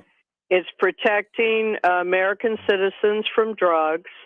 He also wants to get a hold of Greenland for national security purposes. Yeah, I thought that and maybe some deal will be made where we have a really big military base or something there. He looks at like the whole picture, and Russia and China are a big threat with our southern hemisphere. Right, and we Right, we need Greenland up there for early warning signs and everything. The nukes come over the North Pole if they were ever to fire on us, and that's right where Greenland is. I'm not sure that Denmark actually has any control over Greenland. I heard people talking about it. I'm just not sure on that. They apparently own it and have since the 1700s, but there's no reason why. And it is in the Western Hemisphere. It's not in Europe. It's over here, but they don't do anything with it. And what is it, like 60, 70,000 people or something? 80? I can't remember. It's less than 100,000. Well, it's less than the population of Yuma. They may negotiate Yuma. a deal and get it and increase our national security. I think he looks at trying to protect people, trying to make money. Yeah. And I think that's a very good thing. And it's money for us, on not some of these other countries. Money for us, not for him. Money for us. Yes, But absolutely. that's, he doesn't care about money for him. He cares about trying to help the American people. That's where he's at. Right. And so for the people that are constantly trying to put him down, it's because they're so sick. Right. And like I heard a lot of guys talking because of the shooting yesterday, and they pointed something out, or at least some of them, that most of the protesters you see are white women. And Correct. some of them said, they've been weaponized, white women, but they didn't grow up, like I didn't grow up roughhousing, maybe a little bit with my younger sister, shooting at each other with BB guns, playing like war games. And it's like a monster was created. They didn't say that. That's my words. Yeah, but that's Corolla went through that, which I found an interesting take. That guys, grow up getting punched in the face and realize you push somebody, you're going to get punched in the face. Women don't get hit like that. They don't do that to each other, apparently. And well, we really don't. Well, like I said, my younger sister and I, sometimes we did, which was really not a good thing. Yeah. But his point we didn't do it a lot, and so they don't have a fear when someone pulls a gun on them. They don't have a fear when someone says, necessarily do that in public anyway. But and that woman didn't have a fear to hit the accelerator and go after that ICE agent. Maybe she just didn't grow up in that kind of reality. Well, her wife was outside the vehicle, videoing it with her cell phone. So I think, this is just pure speculation. I think she wanted to speed away and then put out like a video. See, hey, we're heroes. We stopped them all day, and look, we got away from them. Because she didn't follow their orders or whatever. They told her to stop, get out of the car, and she didn't do that. Yeah, well, she spent her time blocking everybody. Now she's tired of blocking. She runs over an agent. And that guy did have to go to the hospital. And the video is pretty good that shows that he was hit. Right. I had to look at a lot of videos, and that's why I sent you a number of them too. Mm-hmm. And somebody enlarged the video and made it really clear. You could see where she hit that agent. And what people apparently it's a thing anymore where people are using their vehicles to try to hit law enforcement. And then we need to remember all those people killed in New Orleans by somebody driving their truck down the street. And we need to, I think the message from our side is basically the biggest problem is the political leaders in the Democrat Party who don't say what's reasonable or right, like Officer Tatum said. They should be saying to their people, go out and protest, but you're not allowed to try to kill somebody with a vehicle or try to kill somebody with a bat or kill somebody with a gun. You know what I'm saying? You're not, that's not what you're not allowed to do that. But they got to spool them up. Protest. They make them hate. They spool them up. Maxine Waters, don't let them rest. And Nancy Pelosi, all of them. They're angry, violent people. And they don't tell them to be violent, but they spool them up to the point, this is what happens. People get shot like Charlie Kirk. I think they're very immature. Well, they've got a goal. I really think that the Democrats are very immature people because an adult person would not say that to the people that they're responsible for. And I know they're doing it for their political reasons because they want problems. And I'm sad that Minnesota used to be a really good state. They got so much fraud. And then they've got all this kind of really bad behavior, and it's ICE that's following the law. The law says deport these people. Correct. And apparently there's thousands of people in Minnesota that need to be deported. They have deportation orders. And we've sent tons of agents there, and more are coming. To they're cover not going to stop these people think. No, they've got to get this under control. Minnesota is in trouble, and it is a state, and it's federal trouble that it's in. It's not state trouble; it's federal. Did you see that Brandon Gill questioning of the people about the Somali fraud that I sent you? I didn't watch that one. No. Okay, this guy's really smart. I don't know him, but he was pointing out that the Somali households, how many of them are involved with welfare versus non-Somali households, I guess, or non-illegal immigrant households. 80%, I think, is what I've read. It was really high for them. And then he also had, he was questioning these whistleblowers, and this lady said that they have evidence that Walz knew all about it from the very beginning. And they'd even campaigned against it, they were going to fix it. And then when they got in office, they didn't fix anything. Well, the whistleblowers I've listened to have claimed they gave it to the government. They gave it to Walz. They gave them all the information that this Nick Shirley put out was already given to them. And they refused to take any action, but they know it exists. And then Tampon Tim gets out there and says, I've been fighting for years to fix this, and I'm going to continue, and I'm going to he's a liar. He doesn't even look real. So they're liars, they're engaged in fraud, and they're trying to activate people to harm other American citizens. Yes, because that's in the blue states like Minnesota, California. Everybody's a victim, and ICE is a perpetrator right now. And it's dangerous to be ICE. God bless these people. I mean, we need to give them hazardous duty pay to go into these places. Oh, and they may get that, but people need to understand that President Trump is all about, he makes promises. He wants to keep promises, and these people need to be out of our country for multiple reasons. Now we can even see the fraud. But Kristi Noem pointed out Minnesota governor, Minneapolis mayor, they never cooperate. No. And then she listed off some of the crimes for these people that they're roaming their streets.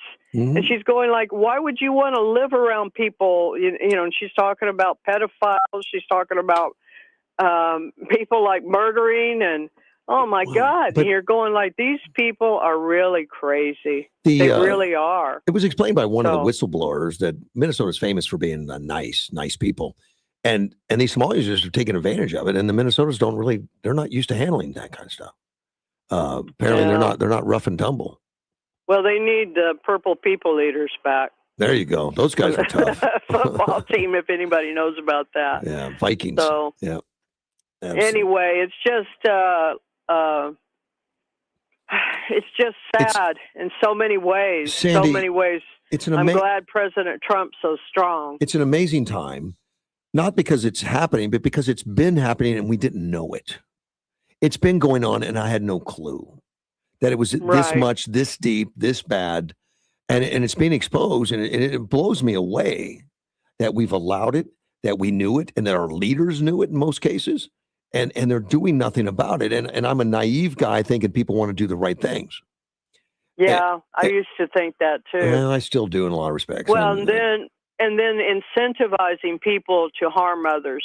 You remember the baseball team practicing, and Scalise was almost murdered by that guy who was a supporter of Bernie Sanders. Yeah, Jeff Flake saved his life. Yeah.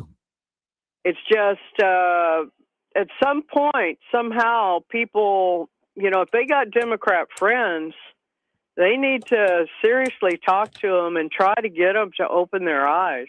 Yeah. Well, it's hard to do. There's so much in the bubble. That's all they know. And they're in the bubble. And they're listening to people in the bubble. But we're lucky anymore. We got all these different people you can go and see. So the media doesn't have as strong a hold. No, they don't. They can just show them, like, say, this video. There's all these different video, angles showing the video. Mhm. And so anything the mainstream media is saying, or like the police chief was lying, the police chief of Minneapolis stands up there and lies to the public, where you can see the video yourself. Right. And realize, wait a minute, these people are liars. Can you see, friend? Wake up. Can you see? I don't know. I don't have any Democrat friends. Have you seen some? Well, I do, but have you seen video of people that go on the street and ask liberals questions, then show them videos and stuff like that? Most of them will walk away and I don't want to see it. I don't want to see it. I don't want to see it. The ones that do are totally shocked. They had no idea. They live so much in a bubble. They don't know. They don't Correct. know. That's what I mean. They need exposure. Help your friends by doing that. Yeah. And then if you look at the comments, what people need to understand is people are fed up with the behavior of these protests, and the compassion for this woman is just not there. But she tried to murder somebody. She did, but there's a lot of paid groups out there, communist groups, the same ones that went out for Gaza, the same ones that go out for all these other things. It's the same players because they're being funded by the same organizations that support the Democrat Party, and they got to go out now. They don't have a good cause to go on. Everything's failing for them. So they're going to be out like in force. I have no idea what's going to be like today. I'm sure it's going to be stupid out there. But I got Gilbert watching it for me, so I'll be all right. All right, very good. You have a good day. You too, man. Bye. That was nice. Melanie asked me before I go to break. There are not that many people in Greenland. Yeah, less than in the city of Yuma. So and Greenland is bigger than Texas. So why not just put more USA bases there and move in a crap load of conservative Americans and take over by integration? I don't think that can happen. And we do have bases in there. We got Air Force Base. My dad was stationed in Thule at one time, and there's been other bases that they've put in there, some experimental bases that they've dismantled and stuff. But most of Greenland's not habitable. It is big, but most of it's miles thick of just ice. I mean, to get down to the ground would be a big drill to get down to terra firma. You just can't do it. But I think Trump is handling it the right way. It's open. It's transparent. He wants to buy it. He wants to be in there. I think at the end of the day, we'll have a bigger presence. I don't know that it's going to become like the Virgin Islands or like Alaska or anything like that. Who knows? But I think he's doing the right thing for not just our security, but the security of the planet. It's not just our security. It's Mexico. It's Canada. It's South America. It's Europe. It's for the benefit of all of us. And I know it's on the U.S. dime, but Trump is smart enough now that everybody pays. and even the Venezuela thing, how Afghanistan cost us trillions and trillions and trillions of dollars in hardware and lives and everything. It looks like if the plan that they have in place is true, that Venezuela could end up making money on it by putting our people to work, not making money by stealing it, but by making the country richer and having, and we profit from it, from having businesses in there and other things in there that it ends up not costing us anything. The businesses do it instead of paid bureaucrats. And I like it. I like it a lot. And we could make money on it at the same time, build a strong ally like Japan. Japan's a strong ally. Great, very industrious people, very good people. Never visited, but I will be back. AM 560 KBLU. We're in for a couple of days of strong winds, with winds out of the northwest at 15 to 25 miles per hour today and tomorrow. Partly sunny and 68 today, clear and 48 tonight, sunny and 63 on Friday, 44 and clear Friday night. Sunny, not as windy on Saturday, 67, clear and 49 on Saturday night. What's up, Yuma, and hello, Russ Clark Show listeners. Johnny Porter here, and I just made the switch to Allo Fiber, and it's a game changer. Lightning fast speeds for streaming, working from home, and gaming. No buffering or slowed down speeds. It's time to ditch the glitch and switch to Allo Fiber. We're the comfort experts. people you can trust. Ask our customers. That's why they count on us.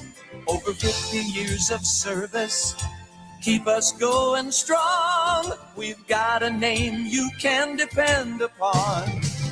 Hansburger Refrigeration and Electric. Hansburger, count on us. Listen to KBLU from 8 to 9 every Monday morning to Life, Death, and the Law. Sean Garner and Adam Hansen discuss estate planning options. Learn how you can plan your estate using a will or trust to protect your family and secure your legacy. That's Life, Death, and the Law every Monday, 8 to 9 a.m. on 560 KBLU.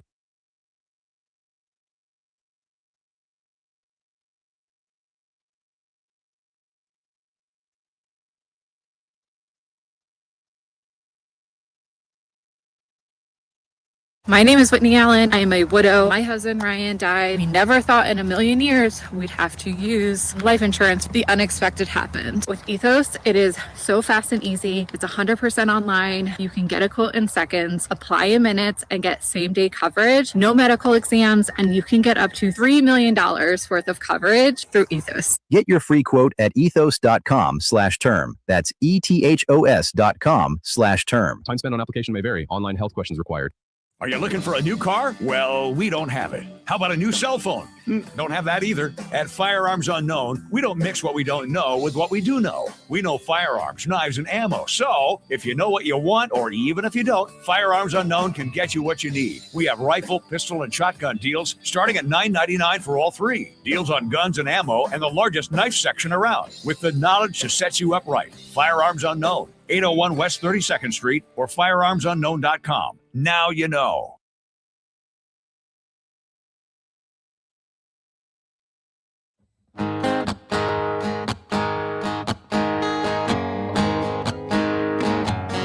There's a man in D.C.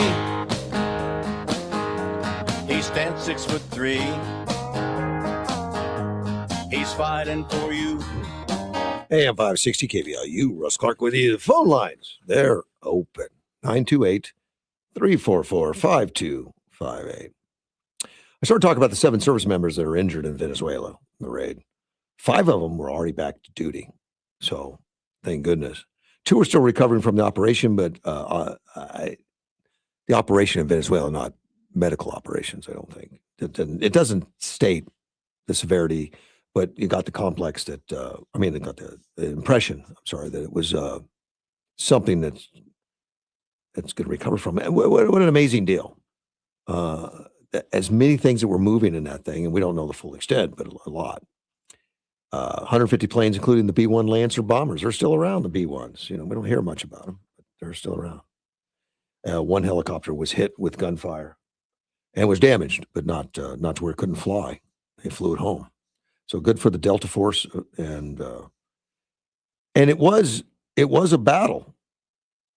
I mean, the numbers being released of killed were 24 Venezuelan security officers and 32 Cuban military and police officers that were guarding Maduro. Now, I'm sure that's not the total numbers because there was a lot of stuff bombed. They knocked out a lot of military stuff. So I don't know that we got full reports, but it was an amazing operation. There's a lot of things on YouTube that give an outline of exactly how they did it, what they did, and some of the equipment. I don't know how accurate all that stuff is, but I get the impression there's some truth in them as far as what it is. We'll see. I'm going to talk about Ford a little bit. Ford Motor Company. And I don't know that Ford's as a company is in a great place. I don't know. I mean, number 1 selling truck in the nation, no question. Wonderful. People love it. They do. But they're having some problems out there, identifying who they are. Are they an electric company? Are they, they did the Mustang electric, which was a total failure in my mind. I mean, they're still out there, they're still selling them, but I mean, the numbers are so low and it doesn't look like a Ford. Looks like somebody else designed it and they put a Ford Mustang, which is a shame for me because I love Mustangs. To put a Mustang emblem on it, it just didn't make sense. But that's what they did. And now, and now we know that most of these companies backed off of the EVs. GM was going to have 28 different model EVs and stuff now. What do they got now? One or so? Are they still doing EVs? I don't know. The Ford. This is News Talk 560 KBLU, Yuma.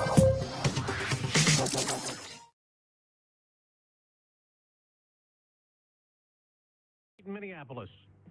I'm Dave Anthony, Fox News.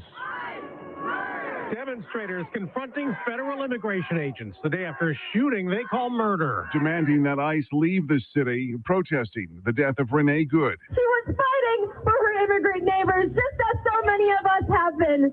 And now she's gone! DHS Secretary Kristi Noem says Good attempted to ram her car into an ICE agent. This appears as an attempt to kill or to cause bodily harm to agents, an act of domestic terrorism. City and state top Democrats dispute that. Governor Tim Walz readying the National Guard if needed. Minneapolis schools have canceled classes for the rest of the week. Fox's Jeff Manasso. Police in Utah keep searching for the gunman who shot 2 people dead and wounded 6 more, opening fire last night outside a church. Salt Lake City Police Chief Brian Redd says, "We don't believe this was a targeted attack against a religion." The shooting was in the parking lot as a funeral service was taking place inside the church. The Senate's getting ready for a vote on a war powers resolution today, pushed by Democrats, have set over the military operation in Venezuela that captured leader Nicolas Maduro. Their plan seems to be to steal the oil and use the leverage over the oil to try to micromanage the country on a day-to-day basis. That sounds like a recipe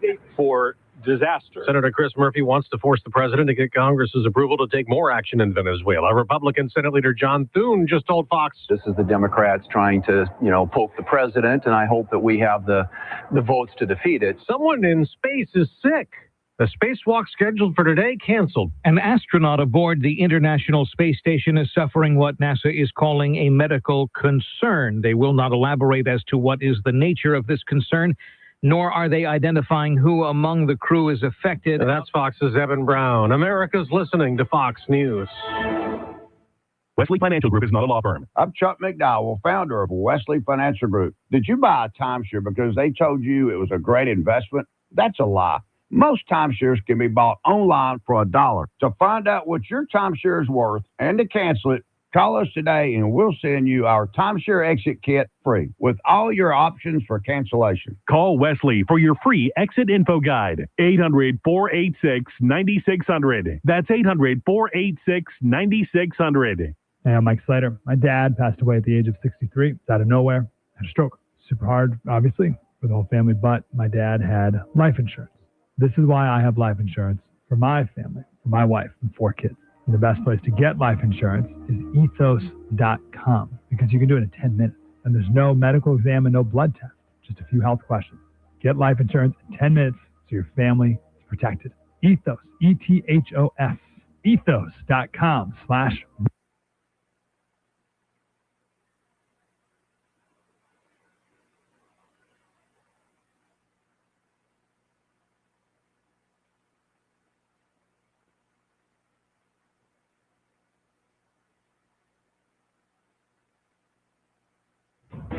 From the News 11's information desk, I'm Chilina Aguilera. The man accused of a deadly stabbing in Yuma has taken a plea deal. 46-year-old Charlie Vega has pleaded guilty to 1 count of second-degree murder for fatally stabbing 30-year-old Brian Gene Simmons in Yuma in May of last year. He will be back in court for sentencing on January 5th. Plus, Crossroads Mission is hosting the 7th annual Country Loving Hoedown, February 7th at the Pivot Point Conference Center in Yuma. Sponsorship goes from $100 to $1,000. Crossroads Mission CEO Myra Garlett says it's a good time and a good cause that this is going to the Center of Hope for Men, and all proceeds will go to a much-needed cause. Catch us on the TV site on News 11 every weekday at 5, 6, and 10 p.m. for your latest local news, weather, and sports. AM 560 KBLU. Russ Clark with you. It's 8:04 and a half. Right. In the morning, Thursday, foggy. Be careful out there. And since it's already 8 o'clock, if you're listening, you're probably late for work, if you're listening in the car. Probably are. I started talking about Ford, and I did that and I lost track of time and got cut off rudely by the computer, but I'm back. And the reason I'm talking about it, they're coming out with a self-driving, which shocks me, I guess. I shouldn't. I mean, all these companies need to be innovative and they need to keep doing these things. But Ford was innovative. It says, "Oh, we're doing EVs now. We're going to do EVs. We're doing hybrids. We're going to do hybrids." And they're not leading the pack. It's kind of joining, and I think it's hurt them a little bit. And I notice what they do. And many companies do this. Not Ford's, GM's, Chrysler, all of them. They don't make everything. These cars are big, complex number of parts and all that stuff. So they order them all over the place. They get different companies from different places of the world and make different sections, different parts. And sometimes those parts are not exact fits. So they have extra cabling, extra stuff running around, and computers don't talk to one another and all kinds of stuff. And I guess I know that because of Tesla, because I was really interested in the Tesla and I watched engineers tear them apart. And they're made from scratch. In other words, they didn't have a car they're improving or updating or anything. They start with a clean sheet of paper and they build every component part. They don't buy them. Say, okay, we're going to need a heater, we're going to need an air conditioner, grab one over there, and we're going to need brakes, we're going to need some rotors, we're going to need all that stuff. And you start piecing it all together. Well, that's kind of what Ford does, and GM and Chrysler, and they buy them all over. And it became very apparent to me when these engineers tore apart the Tesla, and they were just amazed at how, like, they used basically one size screw for the whole car. Most of everything for one size screw, which helps in putting them together and complexities and inventories and all that stuff. And they had an amazing small amount of cabling run because everything was designed from scratch to fit together, and they manufactured most every part. They design and manufacture. They don't buy them all. And then they dismantled one of the Ford Mustang EVs, and it was a train wreck under the hood as far as parts being pieced together. Pieces not communicating directly with each other and all that kind of stuff, not a centralized computer system and all that, which Tesla does. They have a centralized computer. It runs everything, where other car companies don't. And I'm not picking on Ford. They all do it. So I read this article this morning that they've just announced plans to deploy an eyes-off driving software, which that's fine. I figured Tesla's selling it to them. They're going to make it in-house. I didn't know they did that anymore. They said it's 30% cheaper than seeking outside suppliers. Leading EV companies in the U.S. have taken a similar approach to developing self-driving tech. Well, yeah. Tesla designs everything for themselves. They make their own alloys, or designed them, invented alloys to work. Made presses to press a whole section of the car instead of making it 30 pieces. Now it's one, and very innovative, very cutting edge, very forward thinking. And I don't know that our traditional companies. That's why Tesla's worth infinitely more than Ford, even though Tesla's only been around a short time. That's why the richest guy in the world is the Tesla guy, because he's way outside the box and thinking of things, and his structure's different. And Ford, my understanding, or GM, or a lot of the places, they have a lot of engineers on different floors, and it's got to go through, bureaucracies to get anything to the top floor. Elon Musk just sits down at the desk with them. Just kind of a real different approach. And once they make a car, it stays the same for a few years. We're changing a taillight and anything, but Tesla rebuilds the car on the inside, and the outside looks the same. Other companies change the outside a little bit to make you think you're getting a newer car, and it's actually pretty much the same on the inside, under the hood. But now they're going to build their own software. So congratulations to them. They call it the Advanced Driver Assistance System. They were over at CES. That's a Las Vegas get together for electronics, actually. Electronics. The car companies have been going now because the cars are all electronic. They're rolling computers is what they are. She says, because, and this is I think this is Chris Morris, a spokesperson for Ford. She says, because we own the technology behind our driver assistance system, we can deliver significantly more capability at a 30% lower cost than if we bought it from an outside suppliers, which makes advanced driver assistance scalable. I agree with that, but Tesla is so many years ahead, and they still haven't got it to the point where they're ready to release it real time. And they think they're going to release theirs and build it by 2028. My goodness, put that on your calendar and say if Ford has it released. I doubt it. I don't believe it. The cost is compared to the supplier system that we have on the road today. Specific supplier was not named. That's how they got the 30%. They have a supplier now they're working with, and it's 30% more money than what they can build it. At least that's their speculation. I think you figure those things out once all the engineers are sitting down drawing and you realize how big the payroll is. I don't know. It's an ambitious program for them.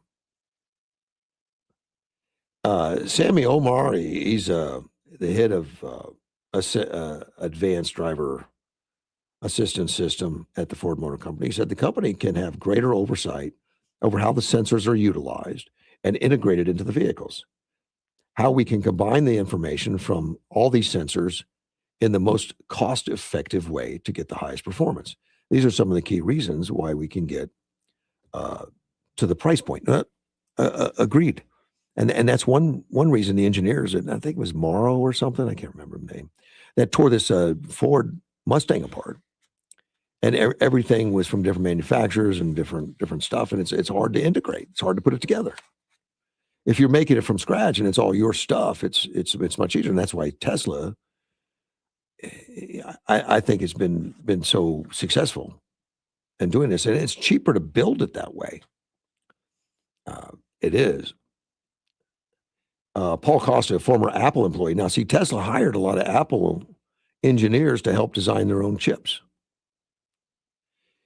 Well, this Paul Costa now leads Ford electrical engineering team, told the company can reduce the number of separate computer modules inside its vehicles. Like I said, they use multiple computer modules. Tesla uses one because the stuff they're buying, the power steering pumps and everything else, they make them, and it's going to work with their computer module. They don't need separate modules for all that different stuff, and then have an overall computer that controls the computer modules. It's not a very efficient system, but they do it so they don't have to build everything, and they farm a lot of stuff out. He said the company can reduce the number of separate computer modules inside the vehicle, an ADS computer, an information system, and an audio system, and a networking computer into one computer without having compromised performance. And the engineer that I saw tore it apart said exactly that. And he was a former Ford employee, very pro Ford guy, still gets a Ford retirement. And he says, Tesla's the only one's getting it right. Maybe they were listening. Costa said Ford has great suppliers, but seeking third parties doesn't allow for integration of modules, and the size of the computers themselves is larger. To integrate, I can't do this with these suppliers. We need to bring this stuff in-house, and it allows for the ability to do the trifecta at once: smaller, cheaper, higher performance. They're just now figuring it out. They finally got it. I figured it out because I watched YouTube specials on it years ago telling us that's what needed to happen. But Tesla seems to be able to move things on a dime. They can go quickly, make changes. Most of these big companies, such a bureaucracy, so many people to go through that they can't do it normally. So it took Ford a number of years to come up with this after looked like Tesla wasn't going to go away, maybe. Several players in the business of licensing advanced driver assistance system, Nevada, Waymo, Wave. Ford previously announced a partnership with Mobileye in 2020 to develop its software called Blue Cruise. Sounds like Mobileye's not going to get the contract anymore. This has got to be one of the more complex things. It's got to be tough. This self-driving, because it's got to make all the decisions that the human makes, and that's what Musk has been working on for quite a while, and he's got it pretty much there at this point, and he's got more hours than anybody. Ford says they got a lot of hours because they have that systems in the car. And just so you know, the car's always tracking where you're going and everything. It's got GPS in there. It's tracking you. They know. And if you're in an auto accident or something, the courts can subpoena your computer in your car and tell whether you were accelerating or braking or whatever you were doing at that time. I don't know if you know that, but yeah. Yeah, the Ford will rat you out. I mean, the car companies will rat you out. And it's all of them. It's all the modern cars. So you need to drive a 68 Camaro. It doesn't have that stuff. Leading EV companies in the U.S., namely Tesla and Rivian, have taken the in-house approach. Yeah, many years ago. And it's paid off big for them. But you can get a car put out really fast. And today, if you have all these other companies making it all and putting it together, I mean, I understand the allure of let's doing that. We get more profits quicker and stuff. And all these companies have boards. They all have stocks. They all have to worry about profits. They have to worry about profitability. They have to worry about all that stuff. Tesla seems to have bucked that system, and they invest billions of money. They just keep investing crazy money, and they made it. They made it back. They make great money. Now, Costa talked about a metric chip maker comment. He says we're not interested in a TOPS war, and I guess TOPS is an acronym that I don't know what it is. It refers to a metric chip makers community. They like to tout it. Honestly, I don't want a custom silicone. If I can get the other people's volume on silicone that I need, that's a good democratization. I don't know where democracy comes into that. But Ford's not giving up completely on outsourcing. They said we're going to do our own chip. Now, Tesla, let me use them as an example. They design their own chip, but they don't have the capacity to make it. But they design it, and they dictate exactly what they want to make, and it goes into a foundry.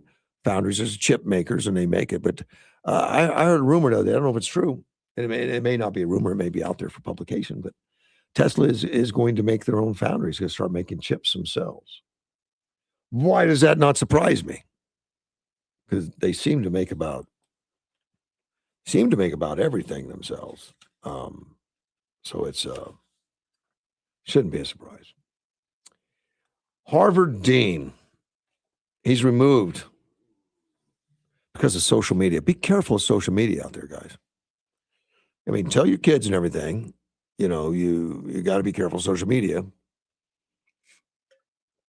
Radical left, radical right. I don't care what you're doing, but people will know you through your social media. Harvard University dean Gregory Davis got into trouble just because of social media. He's a former Dunster House Alston Burr resident dean. Dunster House Alston Burr resident dean. Don't know exactly what that title gives him, but he got in hot water because a newspaper called the Yard Report, which is a student-run news outlet. It says news outlet. They probably do more than just a paper. They probably do more. They were on to him. I mean, I guess they did some research on what he stood for. And they found some disturbing emails. And afterwards, I guess they were concerned because he was not...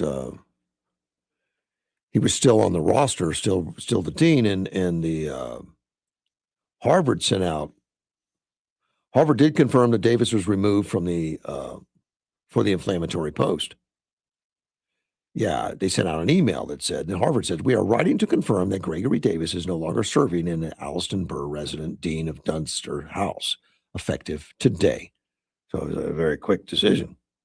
We thank Gregory for serving in this role. We wish him and his family the best in the future endeavors. We look forward to seeing everyone once again in the coming weeks. As always, we welcome hearing from you on any issues affecting the Dunster community. And the posts in question are older. They're 2019 and 2024. So see, it follows you around. It doesn't have to be anything that you did yesterday. And what he wrote was, it's almost like whiteness is a self-destructive ideology that annihilates everyone around it by design. Now, when he wrote that back in 2019, it might have been popular. Might have been people going, yeah, that's true or something. I don't know. But be careful when you're bashing communities. But, it's always been that being white, you're open target. Nobody's going to care. Don't dare discriminate against anybody else, though. And another one he wrote, he says, you should ask your cop friends to resign since they're racist and evil. Apparently, he didn't like cops. And all cops are racist and evil. And as rioters and looters wreaked havoc in major metropolitan areas, that's when he was doing it. Davis was defending the chaos. He also wrote, something to keep in mind, rioting and looting are parts of democracy, just like voting and marching. The people will be heard. Well, riots and looting are part of democracy. There's no doubt. I mean, it's part of the penal code, so it's part of our laws, But you need to look up what part of democracy it is. It's a part of democracy that'll get you the handcuffs. It's not part of those protected. We protect speech. We protect protests. We don't protect rioting and looting. Those need to be separated a little bit. Still part of the democracy. I don't recommend it unless you want to see a part of the democracy you won't be happy with. Davis said on X that he didn't blame people who wish Trump ill. And then he followed with another tweet, says, but also blank that guy. And he put a meme in there that says, if he dies, he dies. That's when he had COVID.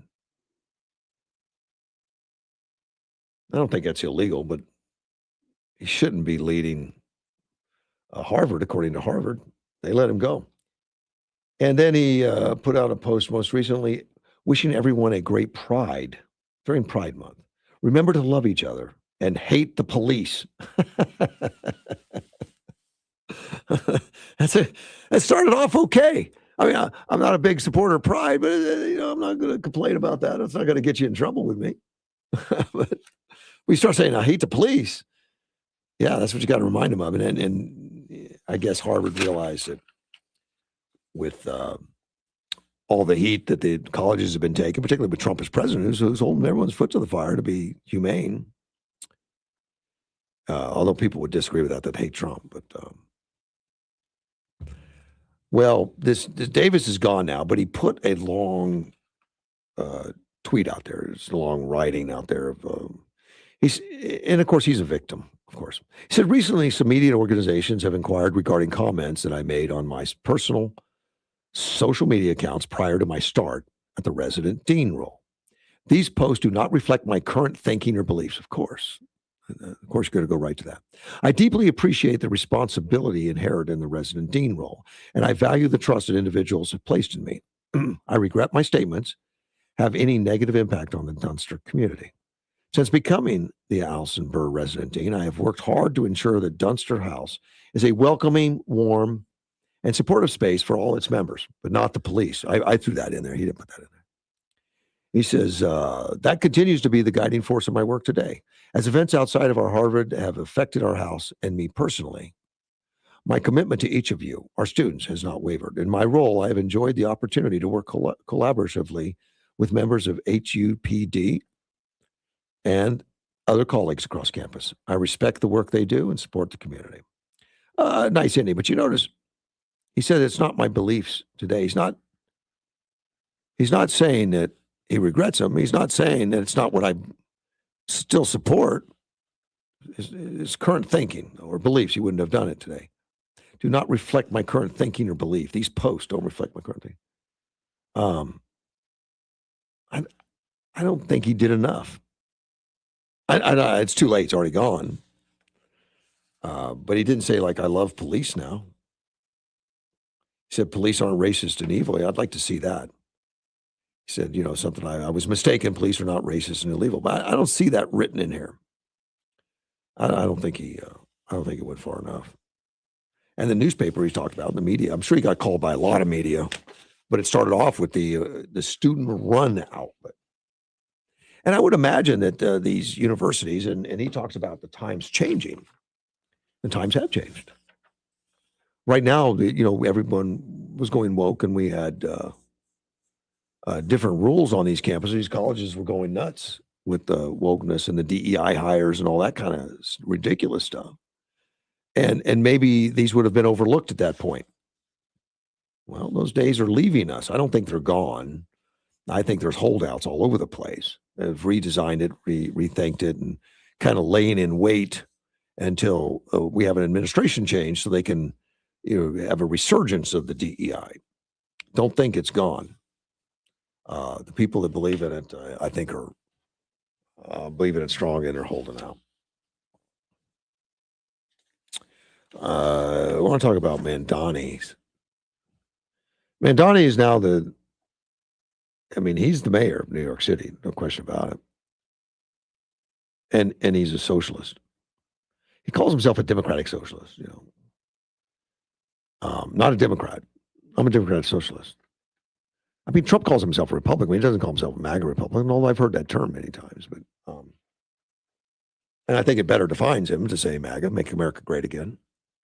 Because we still have Pence out there and others that think we should go back to globalism instead of make America great, make the global great, be the world police force or something. And you may say, well, wait a minute, didn't Trump just do Venezuela? Yeah, he did. And it wasn't for the world. It was for us. He did it for us.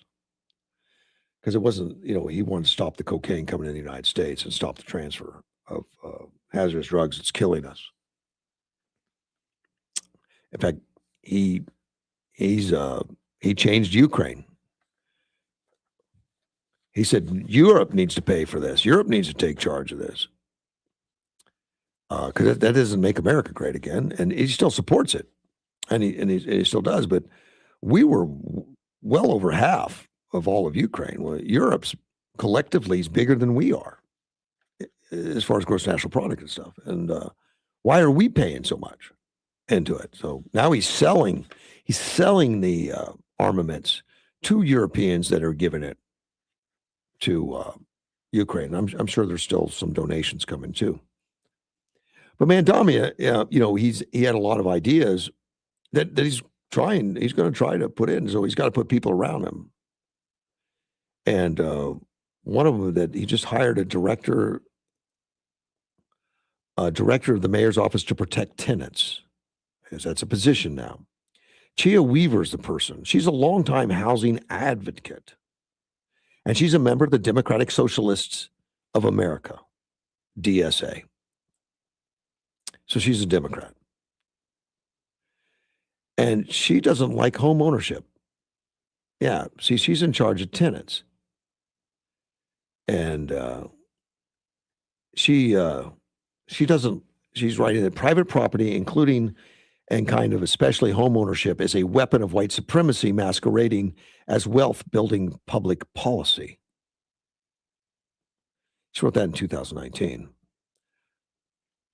And Mandami himself has been anti-white, saying that, he wants to put in new rules and charge white people more on some things, which is out and out racist by definition.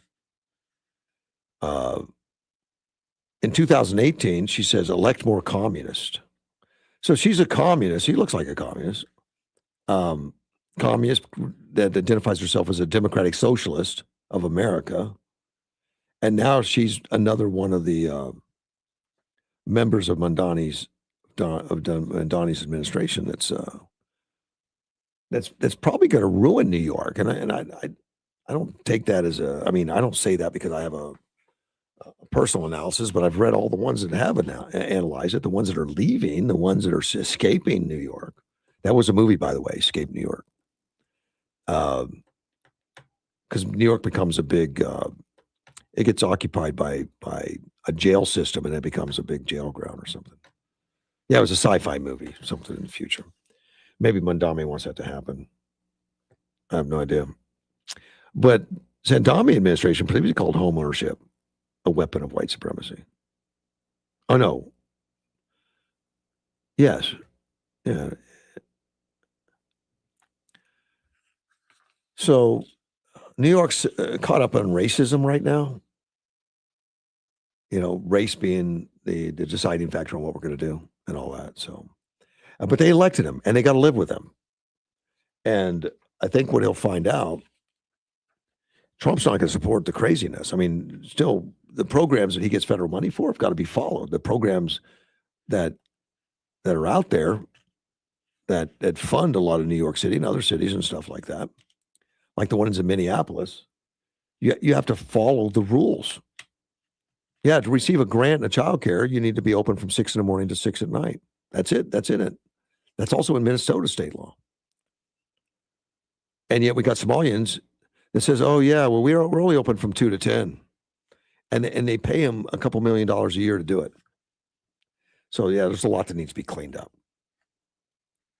The Trump administration has expanded the visa bond requirement to 38 countries with fees up to $15,000. I didn't know there was a bond, but there is. The State Department on Tuesday added 25 countries to its visa bond list, nearly tripling the total shortly after adding 7 more as a part of the Trump's administration's move to tighten immigration enforcement. And by tightening immigration enforcement, he means about who's in the country. What are their can they support themselves? Are they going to be an addition to our country? Or are we hiring a radical terrorist that wants to come in the country to cause harm directly? And we haven't done those background checks as advertised for quite some time. Nothing was done during the Biden administration from what I can see. You know, they say they vetted people, but they have a different definition of vetting then. The bond requirement now for the latest edition, including Venezuela, it's going to take effect January 21. Travelers eligible for B1, B2 visas from other countries on the list must post a bond of $5,000, $10,000, or $15,000 with the amount set during the visa interview. So I guess you have to have an interview now just to get a visa. And depending on how they categorize you, you could have a $5,000, $10,000, or $15,000 bond, which means you have to come up with that cash and give the cash to the United States of America. And then that does not guarantee you approval of the visa. But the amount will be refunded should the visa be denied. And I think that's fair. The Trump administration rolled out numerous immigration policies changes last year, impacting the way people travel, obtain visas, and become citizens. And it needed to be. I mean, how many Chinese foreign nationals do we have in this country that we find doing things that we don't like? How many snuck in illegal? We don't know completely. We know a lot of them did that too. Not going through the visa program, but sneaking in. How many spies do we have out amongst us with no idea? I mean, we did not work hard enough at it. I don't think China's on any of the list, by the way. But they still need to sit down and have interviews. The Trump administration requires citizens from countries that require visas to set in for in-person interviews and disclose years of social media history. So we just talked about social media. It stays with you. So bring your social media history with you, along with information about their families, previous travel, and living arrangements. Department of Homeland Security implemented a new rule December 26th of last year. So all this is all very recent, expanding facial recognition for non-citizens entering and leaving the United States. So facial recognition is going to be in the database, which is good. You're a guest in the country. They give a list of all the countries. I'm not going to read them all. I can't even pronounce them all. But it's a lot. And I think that's good. And I'm sure the rationale is history of troubles with those countries. Let's take a phone. Oh, no, I'll say take a phone call. Let's take a break. We'll be right back. We're in for a couple of days of strong winds with winds out of the northwest at 15 to 25 miles per hour today and tomorrow. Partly sunny and 68 today, clear and 48 tonight, sunny and 63 on Friday, 44 and clear Friday night. Sunny, not as windy on Saturday, 67, clear and 49 on Saturday night. To be a part of Russ's show, call 928-344-5258. That's 928-344-5258. Hello, my name is Denise Coronado, Director of Volunteer Services. Hospice of Yuma is thrilled to be the first hospice organization in Yuma County and one of 9 in the state of Arizona to achieve the Level 5 We Honor Veteran status. This honor reflects years of dedicated efforts by staff and volunteers to meet veterans' needs. We're committed to providing the highest level of care and support to veterans and their families. To become a vet-to-vet volunteer or for more information about Hospice of Yuma services, please call our office at 928-343-2222 or visit our website at hospiceofyuma.com.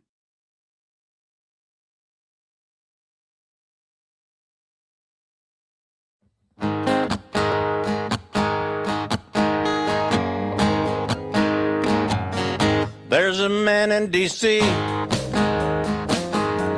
He stands 6'3".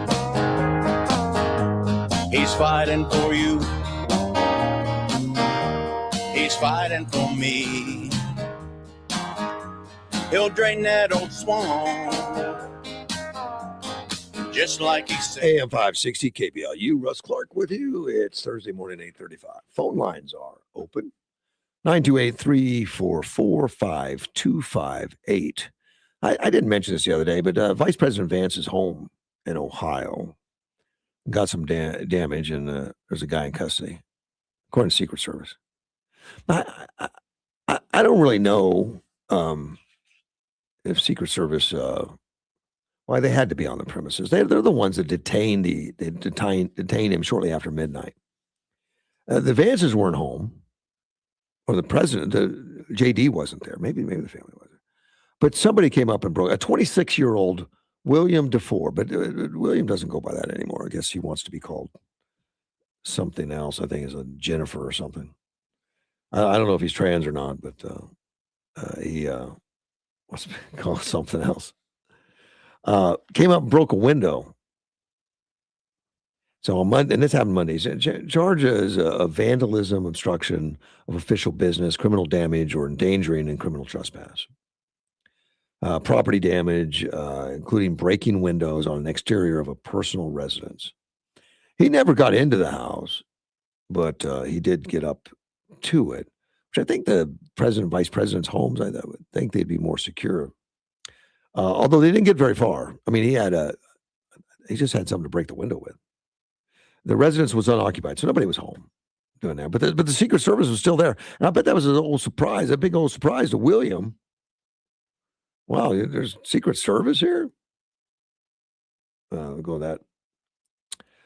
Vance, but as I said, I appreciate everyone's well wishes about the attack on our home. As far as I can tell, a crazy person tried to break in by hammering the windows. I'm grateful to the Secret Service and the Cincinnati police for responding quickly. We weren't even home as we had returned already to D.C. So he wasn't there, but just to show you the crazies are still out there. Apparently not. What are you going to accomplish going up there to break a window with a ham? And I'm wondering, it doesn't say what the damage is. I didn't see a picture of it, but does he have bulletproof glass or whatever? I have no idea. I don't even know what the residence looks like. I don't know, but I would think he'd have something more substantial than just what I've got on my windows. Trump administration, I just told you expanded about the bond, but they released the other day the gold card. The gold card. Remember Trump talked about that when he first got on. He wanted to give a gold passport to anybody for millions of dollars. You can get them into the U.S. citizenship faster and all that kind of stuff. And he wants to generate billions. Early on, they said they had like 250,000 people that were interested, and they had like 70,000, preliminary signed up before they opened up the deal. So I was just doing a checkup on that, see how that's going. So far, they've been able to receive $1.3 billion in revenue out of this program. That's not a small amount in a short amount of time. That's a lot better than giving Minnesota billions of dollars. We're actually receiving billions, $1.3 billion. And it's just a start. It's just a start. And but that's not very many people. That's only like 1,300. Remember, they had 250,000 interested. They had 70,000 signed up. So the question comes of what happened to all the people? Whether not, or is it just taking time, or is it just not done? Don't know. But I thought it interesting. They've already brought in $1.3 billion. And, Trump talked about it early on that they may receive enough money to pay off a big chunk of the national debt. I don't know if that's going to come to pass. I tell you what's going to pay off the national debt. Stopping the fraud and investing in things that pay us back. Instead of investing in Afghanistan and stuff like that, that just becomes a big hole. So I think we're on the right side of things. We'll see. It needs to spool up fast. So we got an election coming up, and there's still a lot of Republicans are disenchanted that Trump hasn't accomplished as much as he wants to. I think he's accomplished more than anybody, but it's still not everything that people are looking for. And I hope we can win them over before the election to keep the House. Because if the House falls to the Democrats, they will impeach him every week. That's all we'll be doing. I don't think any work is going to get done, and there's not going to be anything for the country. The United Kingdom and France have signed a declaration on Tuesday. And the declaration has to do with Ukraine. They're pledging troops for Ukraine under a future peace deal and with security guarantees. And it's being supported by the U.S. and allied partners. They were in the room. The United States was. I mean, Steve Witkoff, the U.S. Special Envoy, and Jared Kushner. They were in the room with it. But the framework is what they're looking for is a coalition of the willing and sets out what leaders said was the framework for lasting peace between Ukraine and Russia. This whole thing is to keep Russia at bay. Set in international law and the principles of the United Nations Charter. Well, and this, of course, has to do with the war that's going on in Ukraine that Russia invaded. And gosh, it was already 2022. It's nearly 4 years ago that thing happened. And it's been going on ever since. And it gets worse. I mean, there's more bloodshed. There's more property loss all the time. It's just, and the borders are kind of stagnant, but more people dying every day. But this agreement sounds a lot like NATO. Now, part of Russia, going to peace agreements or whatever like that is an insistence that Ukraine can never join NATO. And I mean, never. And that they don't get any foreign military or foreign stuff into Ukraine, which is Putin saying, okay, we'll do a peace right now, but let's set it up so I can reinvade better when we're more organized. At least that's the way the Ukraine sees it, and others. They look at that as like a no-go. And Biden and Putin looks at it as a no-go if you're going to do things like NATO. But this isn't NATO, but it does the same thing. Part of NATO, if you get attacked by Russia, everybody in NATO has got to come to your defense. It's the same thing. And that's what they're saying. They're going to set it up individually with just Ukraine, France, and some help from U.S. and allied partners. Maybe it would be all in NATO. So they're going to do it in a different structure, not call it NATO, I guess. Russia has lost so much in this thing, in this war. I mean, Ukraine has lost a lot, obviously, but the new agreement says that the Ukraine sovereignty and its ability to defend itself are non-negotiable elements of any peace deal, and warned that its self-defense is essential to its own security and wider Euro-Atlantic stability. And Russia has said that any agreement that has, Ukraine's sovereignty and ability to defend itself are non-negotiable. So they're putting out there exactly what, and these are the stumbling blocks. Russia is afraid of having a powerful military force on its borders. So they invade Ukraine, which actually adds to their borders and a better chance of having powerful military up on your borders. I bet you didn't know that, but it does. The force would be European-led with proposed support from the U.S., which is really good. And people say that Trump is trying to build and all that.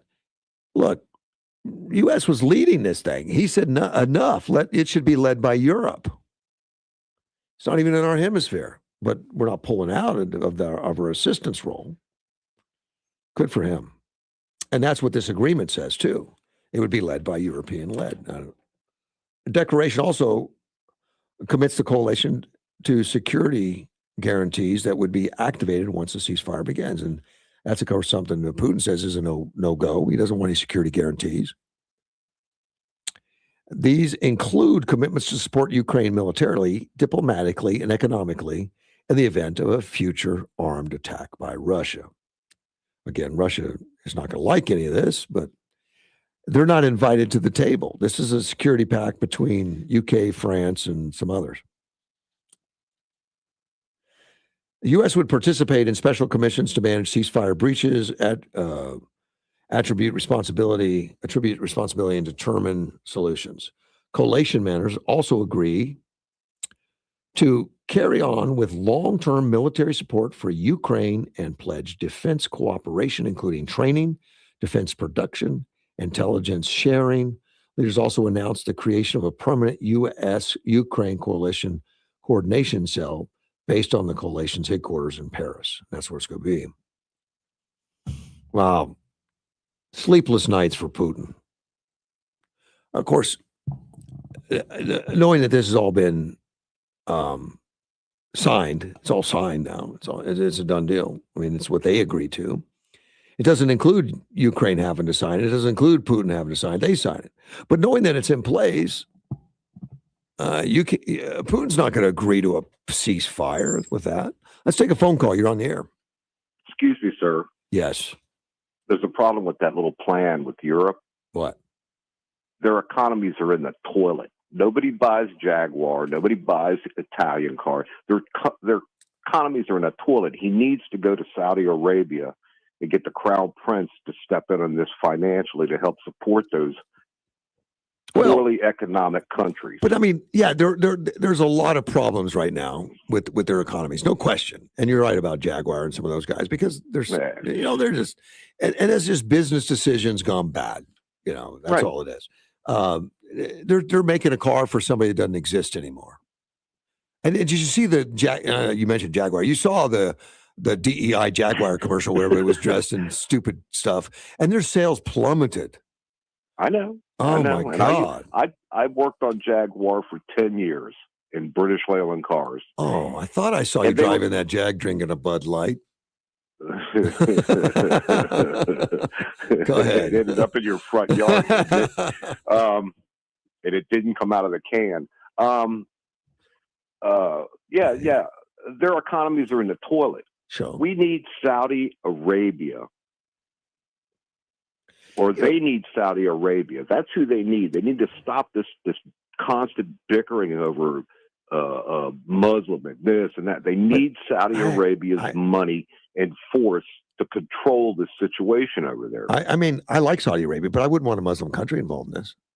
I wouldn't.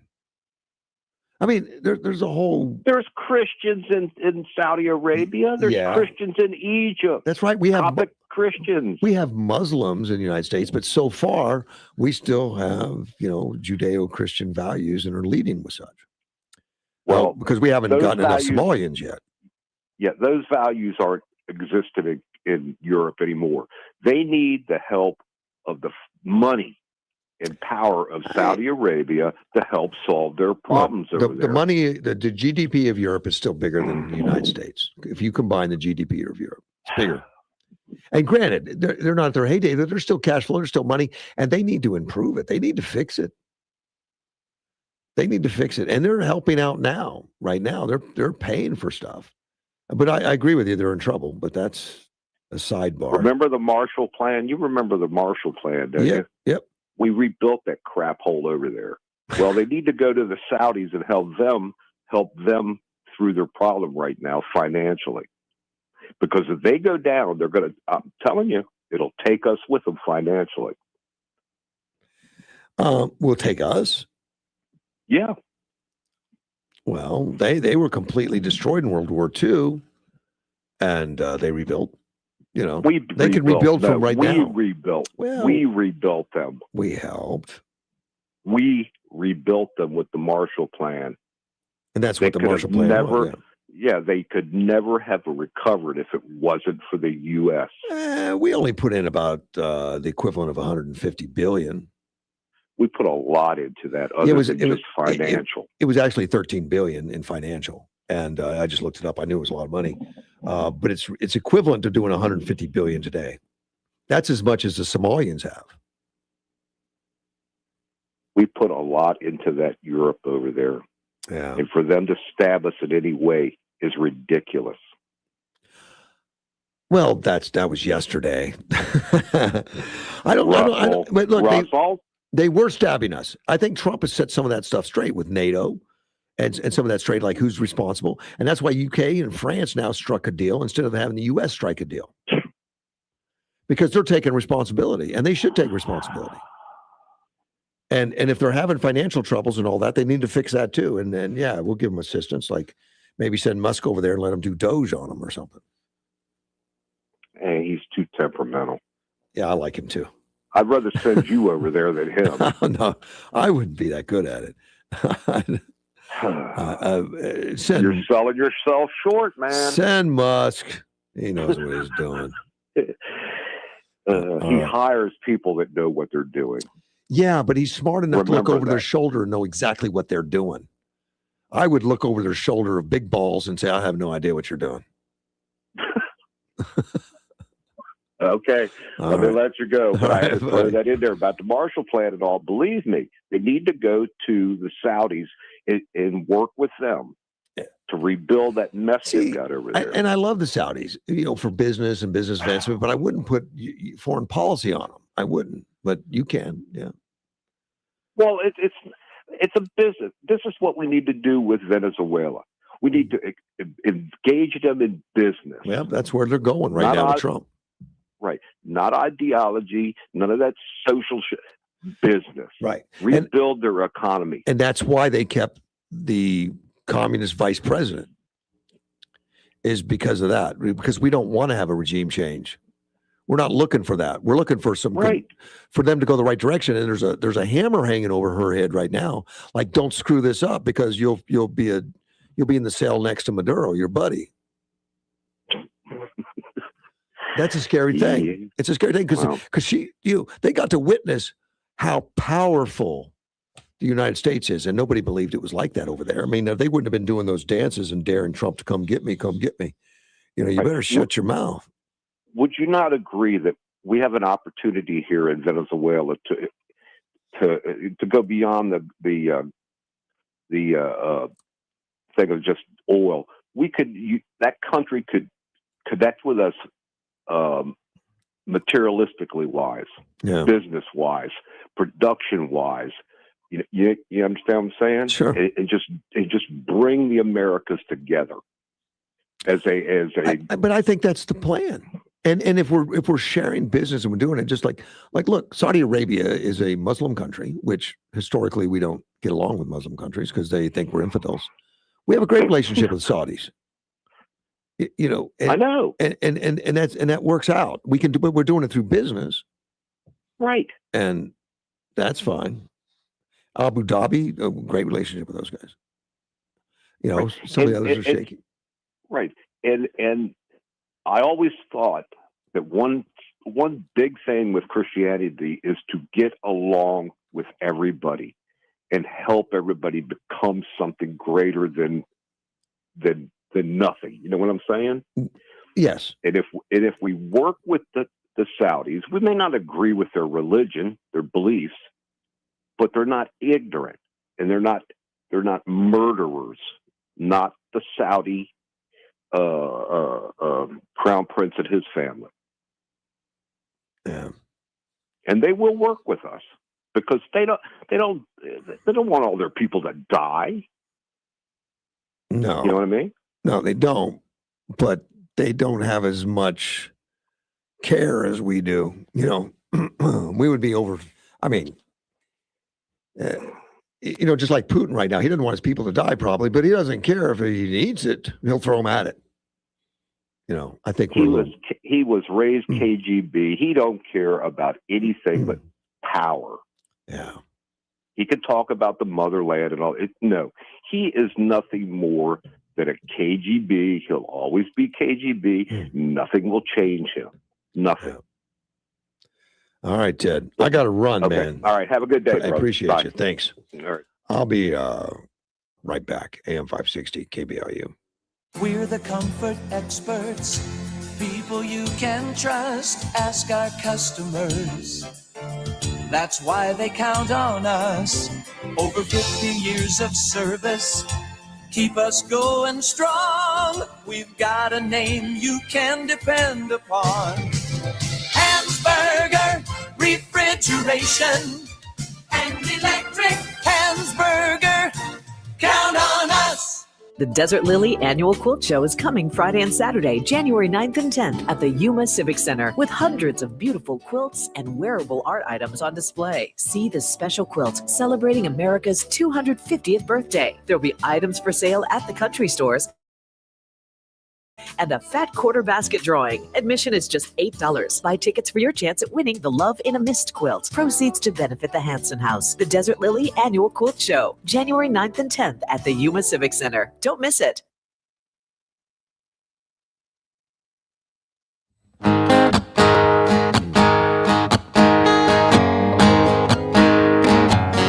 There's a man in D.C.